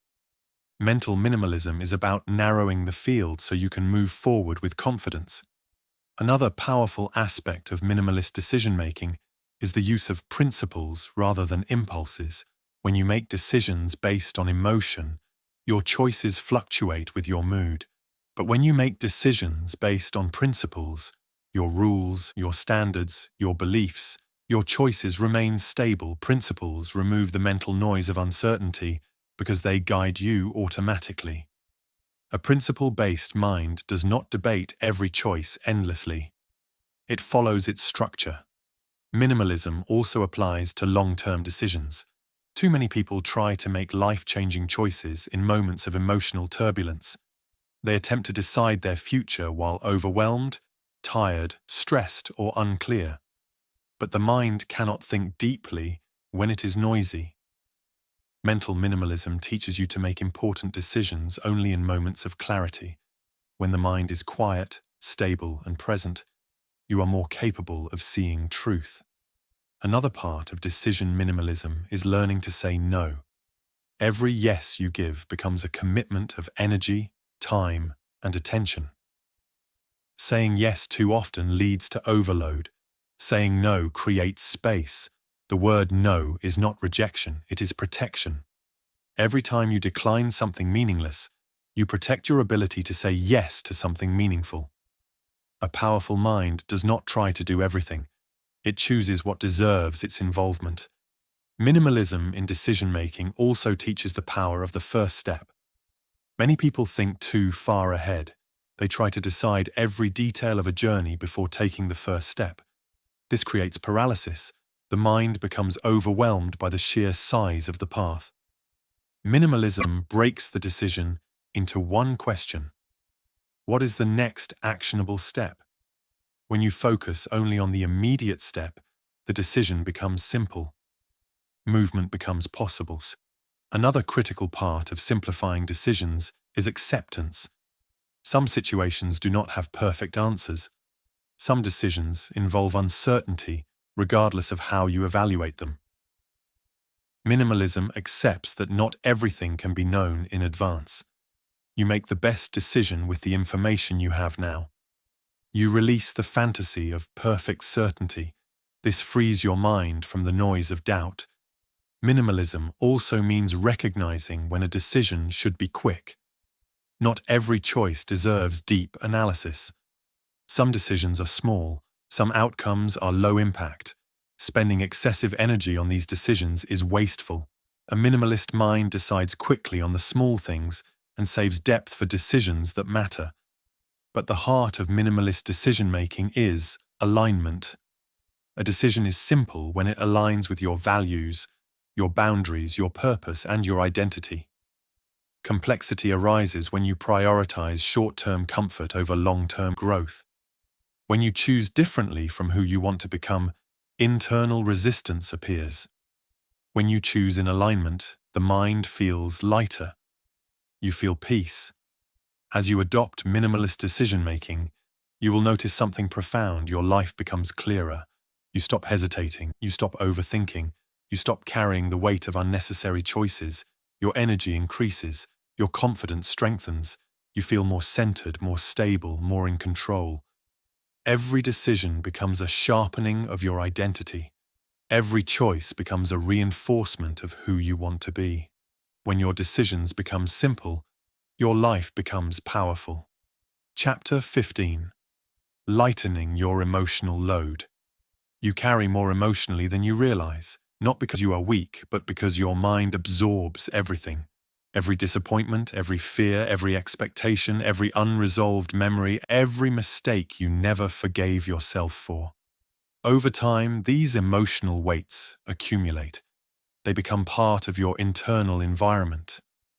And without noticing, you begin living with a heaviness that makes discipline harder, focus weaker, and clarity dimmer. Mental minimalism teaches that you cannot build a powerful mind while carrying emotional burdens that no longer serve you. Emotional overload is subtle. It does not appear as a dramatic breakdown. It shows up as tiredness you cannot explain. It shows up as irritation over small things. It shows up as a lack of motivation. It shows up as difficulty concentrating. It shows up as feeling overwhelmed even when life seems manageable. These are not signs of laziness. They are signs of weight. One major weight comes from unprocessed emotions. The mind does not simply erase feelings you refuse to face. It stores them. They sit in the background, creating tension. This tension becomes mental noise. Mental noise becomes distraction. Distraction becomes inconsistency. Consistency becomes difficult because your emotional system is overloaded. When you lighten this load, your mind becomes sharper without you having to push harder. Another emotional weight is guilt. Guilt from past actions, past failures, past moments where you fell short. Guilt is heavy because it keeps you tied to a version of yourself that no longer exists. You cannot grow while dragging your past behind you.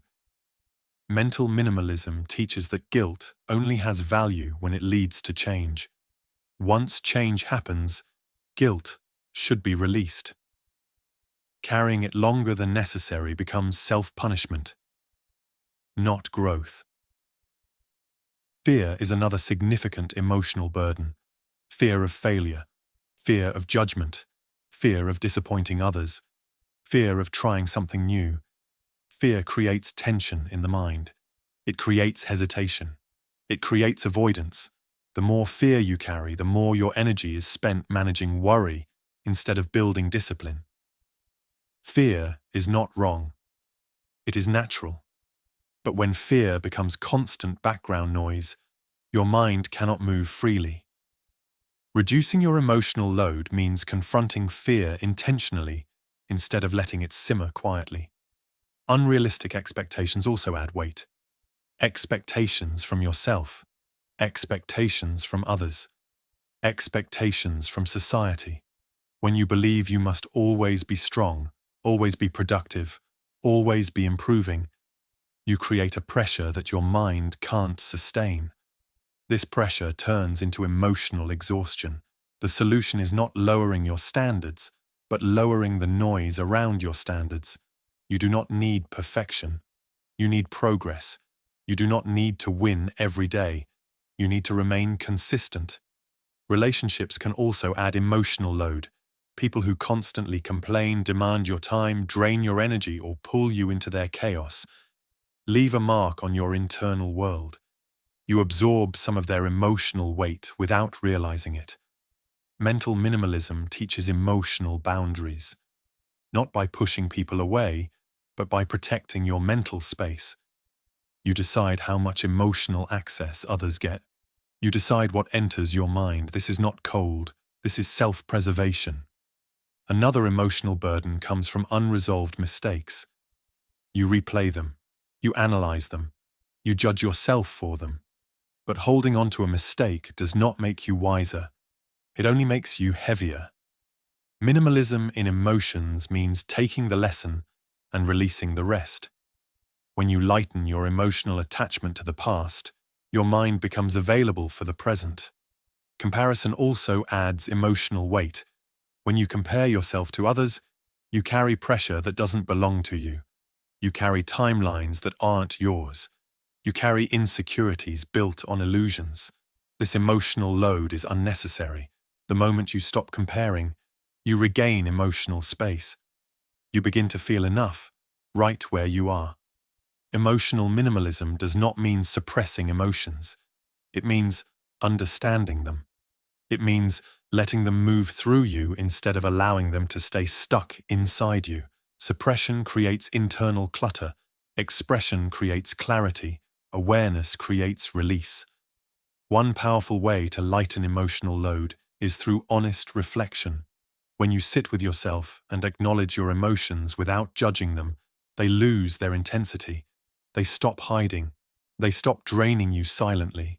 Reflection gives emotions a place to go, instead of storing them in the corners of your mind. Another method is simplifying your emotional responses. Not everything needs a reaction. Not every situation deserves emotional investment. Many things become heavy because you engage emotionally when you do not need to. When you practice emotional detachment, observing rather than absorbing, your load becomes lighter. Letting go is another essential part of emotional minimalism. Letting go of grudges. Letting go of resentment. Letting go of people who hurt you. Letting go of what cannot be changed. Letting go is not weakness. It is strength. It is choosing clarity over emotional chaos. Emotional minimalism also means reducing your emotional responsibilities. You cannot fix everyone. You cannot carry everyone's problems. You cannot make everyone happy. When you stop trying to manage what is outside your control, you free enormous emotional space. As your emotional load lightens, you will notice something profound. You will breathe easier. Your thoughts will sharpen. Your discipline will strengthen. Your presence will deepen. You will feel more like yourself. and less like a container for unprocessed emotions. You will move through life with clarity instead of heaviness. Mental minimalism is not just about clearing thoughts, it is about clearing emotional weight, because a heavy heart leads to a heavy mind, and a heavy mind cannot stay disciplined. The lighter you become emotionally, the stronger you become mentally. Chapter 16. Quieting the internal critic. Inside every person lives a voice. Sometimes it guides, sometimes it protects. But for many, this voice becomes an internal critic, a relentless commentator that judges every action, doubts every decision, magnifies every flaw, and rewrites every mistake into a story of inadequacy. This critic is not a reflection of truth. It is a reflection of noise, and until you quiet it, your mind cannot experience the clarity and strength needed for discipline, growth, or peace. The internal critic does not appear suddenly. It grows slowly, shaped by past experiences, failures, expectations, and comparisons. Over time, its presence becomes familiar. You stop questioning it. You start believing it. You mistake its voice for your own. But mental minimalism teaches that your inner world must be filtered just as carefully as your outer world. Nothing drains mental energy faster than an unregulated internal critic. One of the most damaging effects of the internal critic is how it exaggerates small mistakes into heavy judgments. You forget something, and the critic says you're irresponsible. You delay a task, and the critic says you're lazy. You struggle with consistency, and the critic says you're incapable. Notice how the critic never speaks in facts. It speaks in absolutes. It takes a moment and turns it into an identity. This distortion creates emotional weight, mental clutter, and deep hesitation. The critic also thrives on comparison. It constantly measures you against others, what they achieve, how fast they progress, how confident they appear. But comparison is built on illusions. You see others' highlights and compare them to your internal struggles. The critic uses this distorted comparison to weaken your self-belief. It tells you that you're behind, even when you're not. It tells you others are built differently, even though they face their own battles silently. Another way the internal critic harms you is by attacking your attempts to grow. The moment you try something new, the critic whispers, "You won't succeed." The moment you take a step toward discipline, it says, "You'll quit like before." It does not care about truth. It cares about keeping you in familiar patterns. Every time you believe the critic, your courage shrinks and your mental space fills with doubt. Quieting the internal critic does not mean eliminating all self-reflection. Self-reflection helps you learn and improve. The critic does the opposite. It punishes. Self-reflection is rational. The critic is emotional. Self-reflection focuses on actions. The critic attacks identity. This distinction is essential. When you learn to separate the two, you reclaim control. The first step to quieting the critic is awareness. The moment you notice the critic's voice, pause. Do not argue with it. Do not accept its judgment. Simply notice it. Awareness weakens the critic because the critic survives on unconscious acceptance. Once you notice its patterns, you begin to separate yourself from it. The next step is questioning the critic. When it speaks, ask, is this a fact or an interpretation? Most of the time, the critic offers interpretations, stories built on fear, not truth. A fact says, you didn't complete the task today. The critic says, you never finish anything. A fact says, you made a mistake. The critic says, you are a failure. When you separate fact from narratives, clarity returns. Another powerful method for quieting the critic is shifting your internal language. Instead of, I'm terrible at this, you say, I'm learning this. Instead of, I always fail, you say, I didn't succeed yet. And instead of, I'm not capable, you say, I'm improving each day. This is not about forced positivity. It is about accuracy. The critic oversimplifies your identity negatively. Balanced language brings your mind back to reality. Reducing perfectionism also weakens the critic. Perfectionism sets impossible standards, and when you fail to meet them, and everyone eventually does, the critic gains power. When you embrace progress over perfection, the critic loses one of its strongest weapons. You stop expecting flawless performance and begin appreciating effort, consistency, and growth. Another way to quiet the critic is to intentionally focus on evidence of strength. The critic highlights failures but ignores resilience. It highlights mistakes but ignores learning. It highlights flaws but ignores progress. When you redirect your mind to the realities of who you are, the times you showed discipline, the challenges you overcame, the growth you achieved, you reduce the critic's influence. Evidence weakens judgment. Internal boundaries are also essential. You cannot stop the critic from speaking entirely, but you can decide how much authority it has. When self-criticism arises, you remind yourself, "This thought does not define me."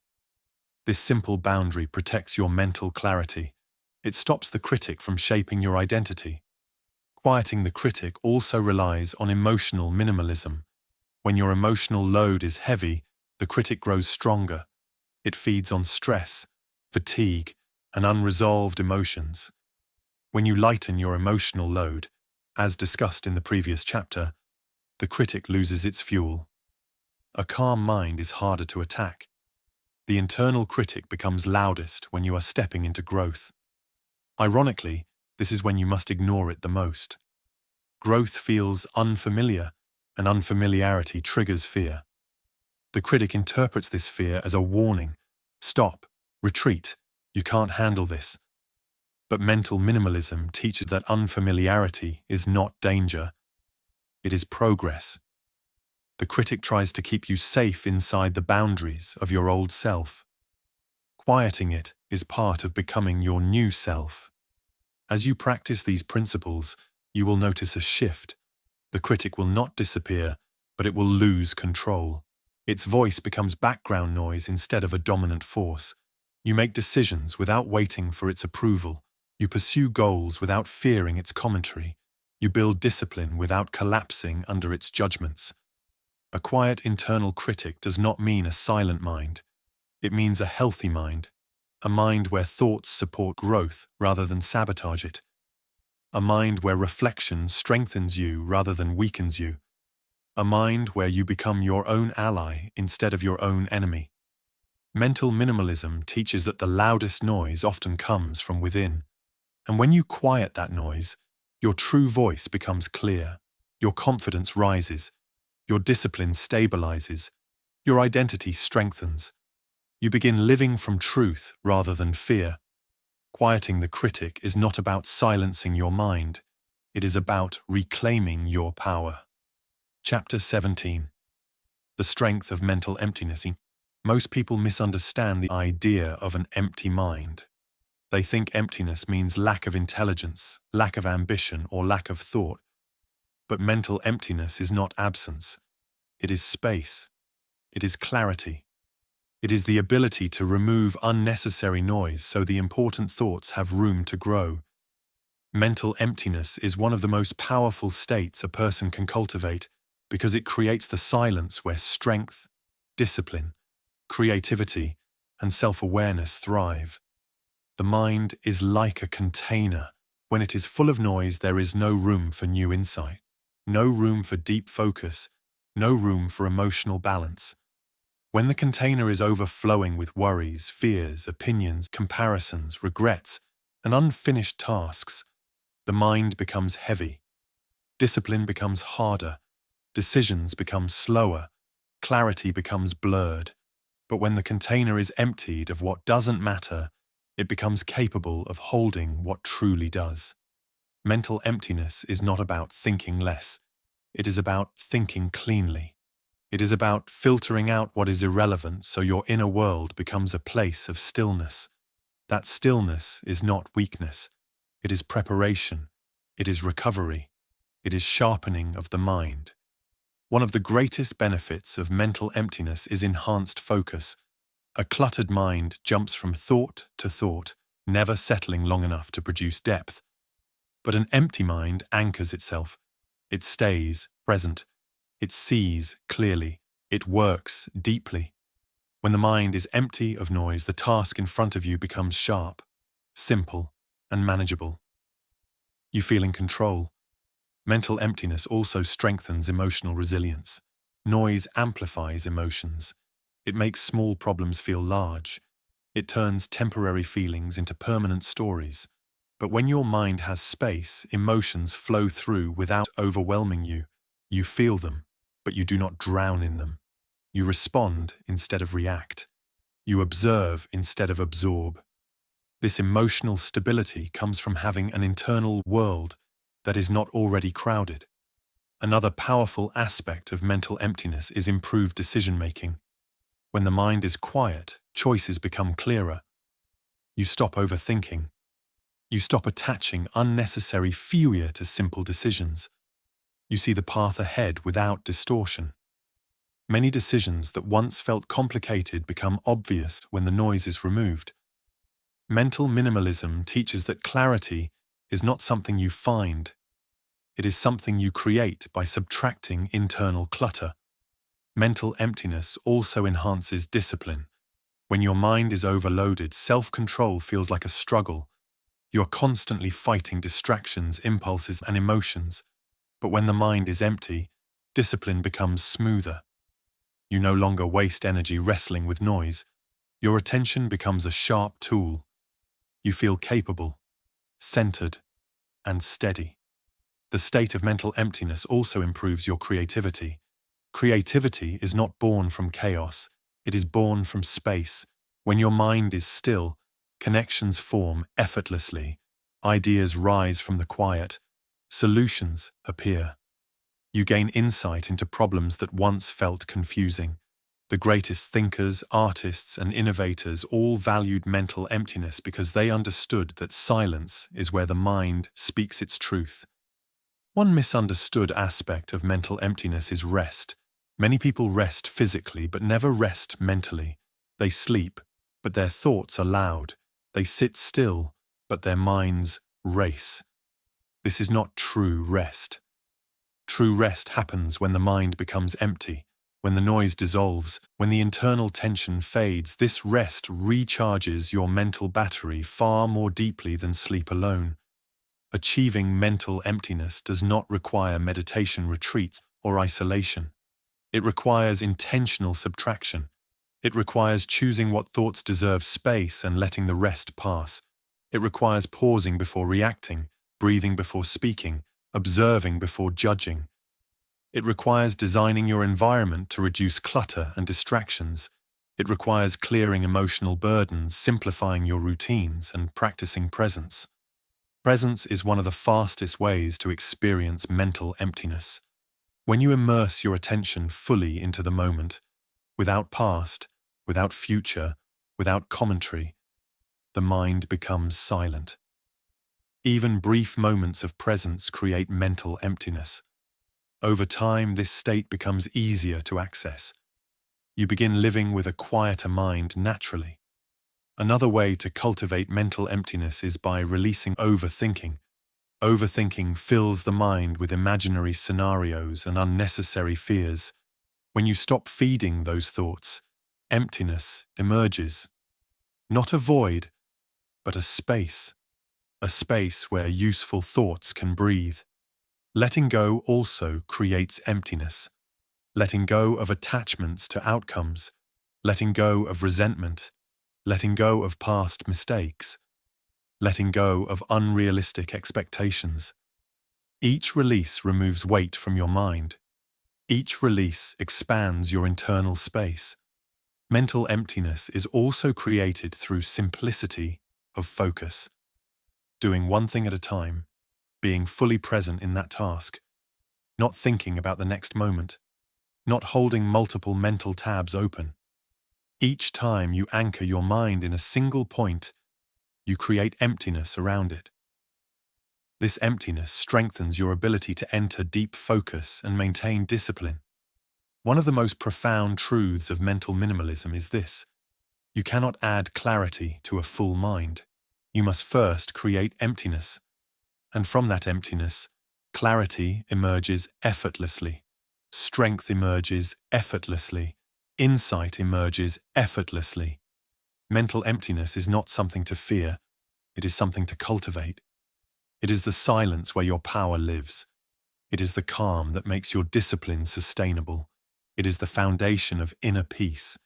It is the environment where your best self appears. A quiet mind is not an empty life. A quiet mind is a powerful life. Chapter 18. Preserving your mental space. Your mind is a place, an internal space with limits, boundaries, and capacity.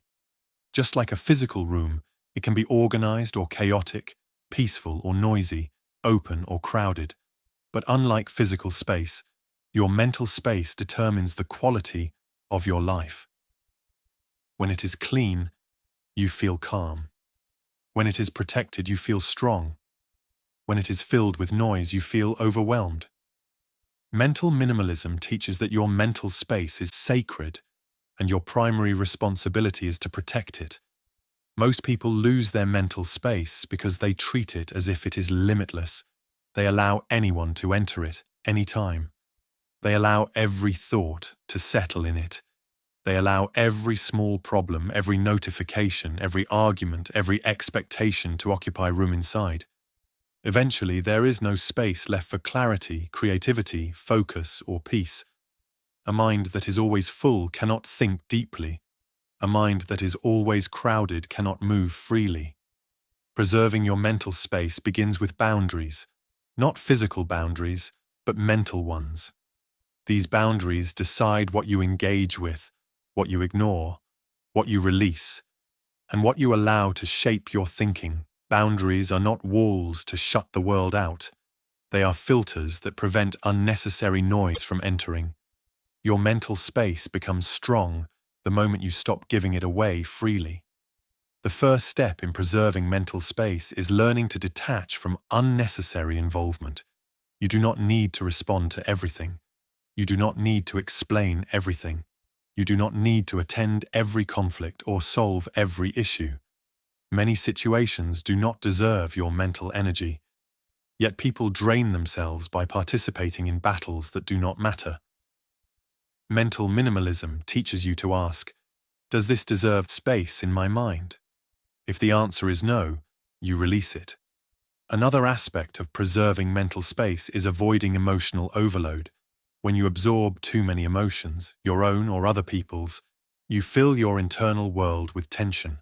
You begin carrying burdens that do not belong to you. The mind becomes heavy. Emotional boundaries protect you from this.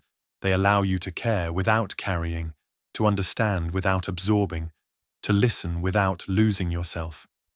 Preserving mental space also means avoiding unnecessary mental commitments, promises you cannot keep, plans you do not care about, habits you force on yourself without purpose.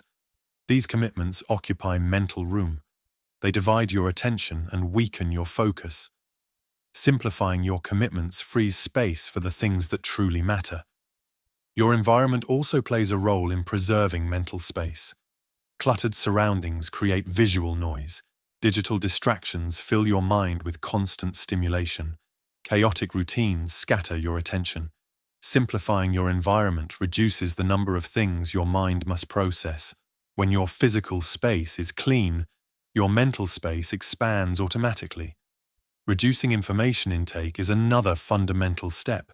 The brain is not designed to consume endless streams of news, opinions, and entertainment. Your attention becomes fragmented, and your mind becomes overstimulated. Preserving mental space means choosing what information enters your mind. It means being intentional with what you watch, read, and absorb. Much of the world's noise is irrelevant to your goals, and your mind must be protected from it.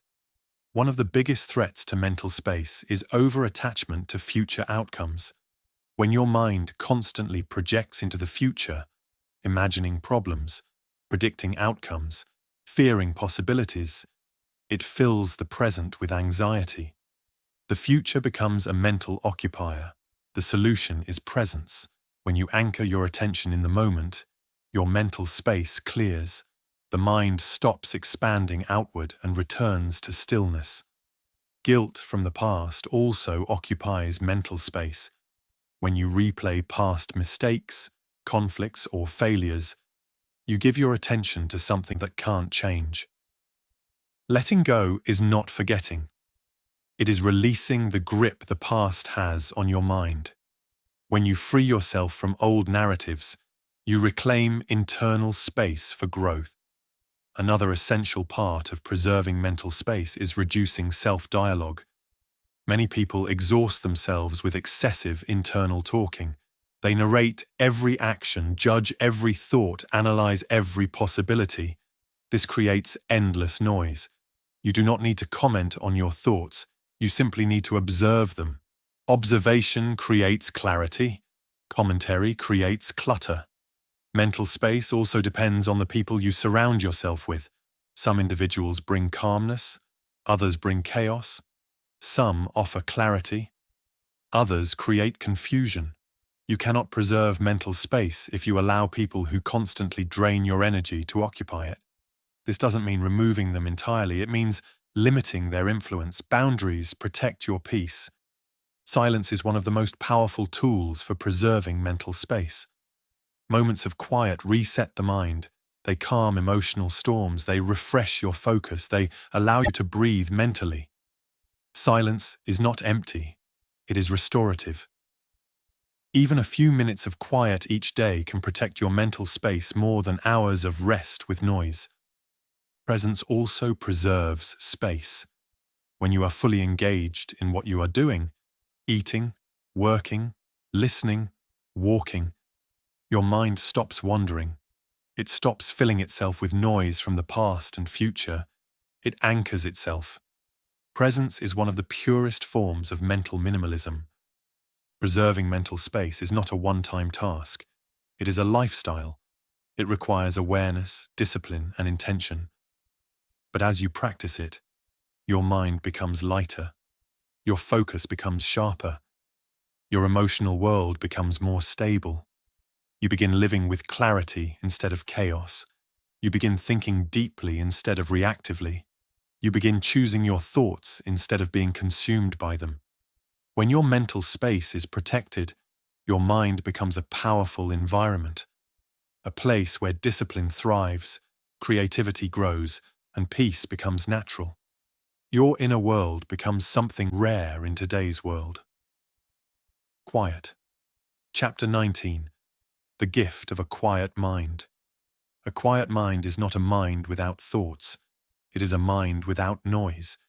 It is a mind where thoughts flow instead of collide, where emotions move instead of stagnate, where decisions become clear and discipline becomes effortless.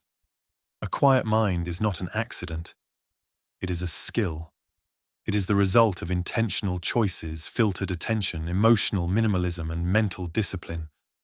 And once you experience the power of a quiet mind, you begin to understand why mental minimalism is not simply a philosophy. It is a way of living. Most people do not realize how loud their mind has become because they have lived with the noise for so long. They mistake noise for normal. They mistake tension for energy. They mistake constant stimulation for productivity. But beneath this noise is a version of yourself that you rarely meet. A version that is calm, focused, strong, observant, intentional, and wise. The quiet mind is your truest self, hidden beneath layers of unnecessary thought. One of the greatest benefits of a quiet mind is improved clarity. When your thoughts are not crowded with fears, comparisons, regrets, and future projections, your natural intelligence rises. You see the world more accurately. You understand situations without emotional distortion. You make decisions without internal chaos. Clarity is not something you gain from external tools. It comes from reducing internal noise. A quiet mind also increases emotional stability. When the mind is noisy, small problems feel large. Minor inconveniences feel overwhelming. Temporary emotions feel permanent. But when the mind is quiet, emotions lose their power to destabilize you. You feel them without becoming them. You respond instead of react. Emotional storms pass quickly because they do not have clutter to cling to. Another powerful gift of a quiet mind is discipline. Discipline does not require force when your mind is calm. Distraction becomes less tempting. Impulses weaken. You can hold your attention without fighting yourself. Consistency becomes natural instead of a struggle. Many people believe they lack motivation, but what they really lack is quiet, the quiet required for sustained discipline. A quiet mind also strengthens self-awareness. When noise fades, your inner voice becomes clearer. You understand what you want, what you need, what drains you, and what strengthens you. You stop living reactively and start living intentionally. You stop seeking validation and start seeking authenticity. You stop following the world's noise and start following your own truth. Silence also enhances creativity. Creativity needs space. It needs emptiness. When your mind is quiet, ideas rise effortlessly. Connections form naturally. Solutions appear without force. Your imagination becomes active because it finally has room to breathe. Many of your greatest insights will come during quiet moments, not during chaotic ones. A quiet mind also improves relationships. When your mind is not noisy, you listen better. You understand people more deeply. You communicate more clearly. You do not take things personally because your emotions are grounded. You give presence instead of distraction. A quiet mind creates deeper connections because it allows you to show up fully. Another gift of a quiet mind is inner peace. Peace does not come from a perfect life. Peace comes from an uncluttered mind. Problems still exist, but they no longer shake you. Uncertainty remains, but it no longer terrifies you. You stop fighting your own thoughts, and that alone changes everything. Peace is not the absence of struggle. It is the absence of unnecessary struggle. A quiet mind also restores your sense of identity. Noise blurs who you are. External voices drown out your inner voice. When your mind becomes quiet, you reconnect with yourself. You rediscover your values, your vision, your boundaries. You stop trying to meet impossible expectations. You stop attaching your worth to achievements or approval. You begin living from the inside out. One of the most overlooked benefits of a quiet mind is increased presence. Presence is life. It is the ability to experience reality fully, the taste of food, the warmth of sunlight, the sound of a voice, the feeling of breath. Noise steals presence. Quiet returns it. The more present you become, the richer your life feels. A quiet mind is not achieved through suppression. It is achieved through intentional subtraction, removing the thoughts that do not serve you, releasing emotional weight, reducing distractions, simplifying your environment, and practicing stillness. It is achieved by choosing what deserves your attention and letting the rest pass without attachment. Quiet is a gift you give yourself, a gift that transforms every part of your life. A quiet mind is powerful because it is not controlled by impulse or fear. It does not drown in noise or crumble under pressure. It sees clearly. It moves intentionally. It lives deeply. Mental minimalism teaches that the quality of your mind determines the quality of your life. And the greatest quality a mind can have is quietness. Not emptiness, not inactivity, but quiet strength. The kind of strength that stays stable even in chaos, that thinks clearly even under stress, that chooses wisely even when emotions are loud. A quiet mind does not mean a quiet life. It means a powerful life. Chapter 20. Living with less noise, more power. A powerful life is not built on doing more. It is built on carrying less. Less distraction, less emotional weight, less mental clutter, less unnecessary responsibility, less internal noise. Mental minimalism is not about restricting your life. It is about freeing your mind. It is about choosing the thoughts that empower you, the habits that strengthen you, the relationships that uplift you, and the actions that align with your purpose. When you live with less noise, you unlock a level of clarity and power that most people never experience. The world encourages excess information, excess stimulation, excess goals, excess pressure. Everywhere you look, you are told to hustle more, think more, achieve more, consume more. But the mind was not designed for excess. A mind overloaded becomes weak. A mind overwhelmed becomes reactive. A mind burdened becomes confused. The path to power begins not with addition, but with subtraction. Living with less noise means designing a mental environment where your attention is protected.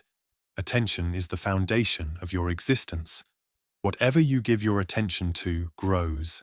Whatever you ignore loses power. When your attention is scattered across meaningless activities, your life becomes scattered. But when your attention is gathered, directed, and intentional, your life becomes powerful. One of the most important principles of mental minimalism is deliberate focus. You choose what matters and you commit to it. You ignore what is irrelevant. You resist the temptation to engage in battles that do not lead to growth. You refuse to allow the world to pull your attention in random directions. This level of intentionality makes your inner world quiet and your actions precise. Living with less noise also requires emotional discipline. You cannot allow every emotion to consume your attention. You cannot allow every past mistake to define your present. You cannot allow every fear to shape your decisions. Emotional discipline does not mean suppressing feelings. It means managing them, observing them, allowing them to move through you without taking control of your life. When emotions stop dictating your behavior, your mental space expands. Another core aspect of living with less noise is simplifying your goals. You do not need 10 goals. You need 1 or 2 goals pursued with depth. When you simplify your goals, you simplify your decisions. You simplify your daily actions. You remove internal conflict. This clarity turns discipline into something natural, not forced. Living with less noise also means choosing quality over quantity in every area of life. A few meaningful relationships are better than dozens of shallow ones. A few hours of deep work are better than a day of distracted effort. A few strong habits are better than 100 unmaintained resolutions.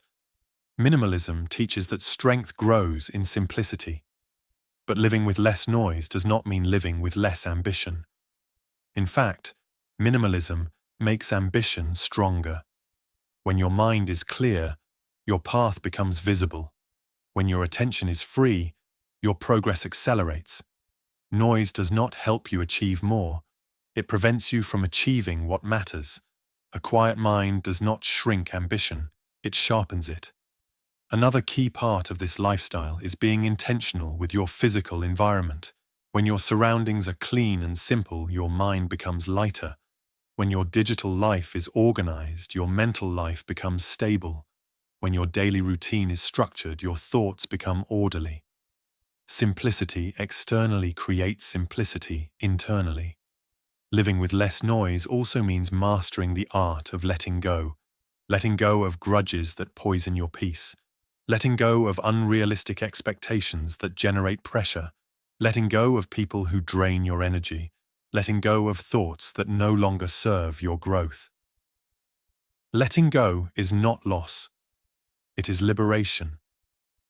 Every release expands your mental space. Another essential part of this chapter is understanding that stillness is not inactivity. Stillness is strength. Stillness is the mind recovering, recalibrating, sharpening. In stillness, you see truth. In stillness, you regain control. In stillness, you connect with your highest self. A person uncomfortable with stillness is a person uncomfortable with their own mind. Mental minimalism invites you to embrace stillness as a source of clarity. Living with less noise also means applying boundaries. Boundaries protect your energy, your time, and your mental space. A person with weak boundaries is constantly drained by the world. A person with strong boundaries walks through life with clarity and confidence. Boundaries do not push people away. They protect the inner world that allows you to show up as your best self. Finally, living with less noise requires presence. When you are present, your mind is not scattered across past regrets or future fears. It is anchored in what is real. In presence, your actions become meaningful, your experiences become richer, your relationships become deeper, and your mind becomes quiet. Presence is power. Living with less noise, more power, is not a destination. It is a practice, a daily commitment to clarity, a daily commitment to discipline, a daily commitment to filtering your world and focusing your mind. Every choice you make either adds noise or reduces it. Every thought you entertain either strengthens you or weakens you. Every habit you maintain either builds your inner world or breaks it. The less noise you carry, the more power you hold. The more space you create inside your mind, the more your potential rises. Mental minimalism is not about an empty mind. It is about a powerful mind. A mind free enough to think deeply, strong enough to act consistently, and quiet enough to hear its own truth. Outro. The return to yourself. You have walked through a journey of subtraction, clarity, reflection, and inner discipline. A journey not toward becoming someone new, but toward returning to the version of yourself that has always existed beneath the noise. Mental minimalism is not about change. It is about uncovering.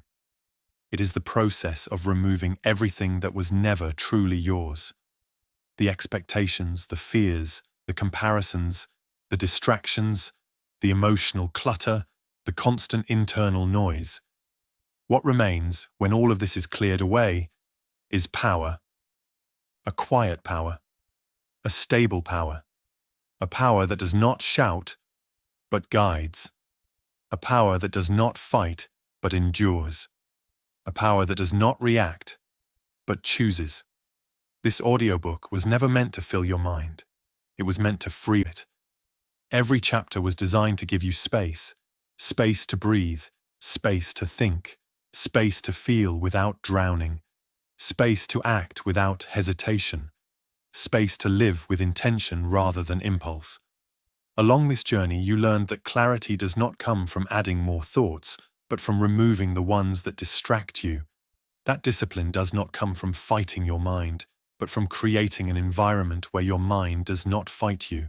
That peace does not come from controlling life, but from simplifying the inner world where your reactions are born.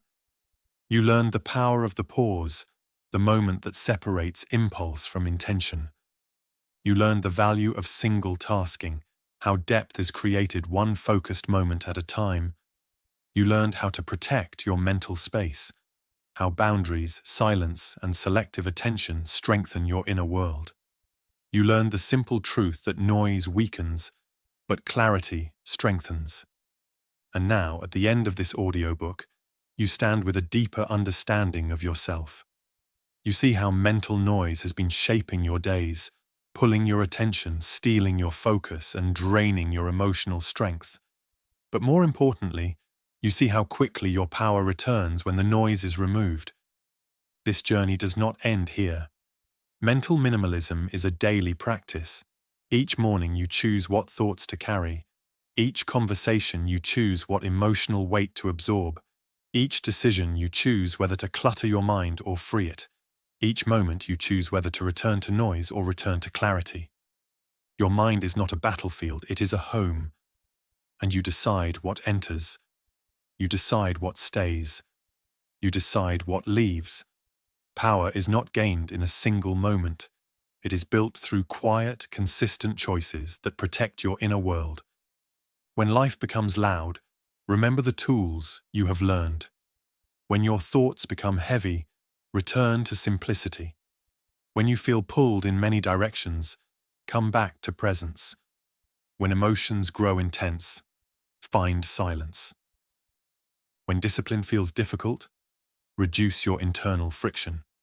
When the world demands too much, choose. less. This is how you live with mental minimalism. This is how you move through life with clarity and command. This is how you transform your inner world into a source of strength instead of struggle. If this audiobook gave you a moment of peace, a moment of strength, or a moment of clarity, then let it serve as a reminder.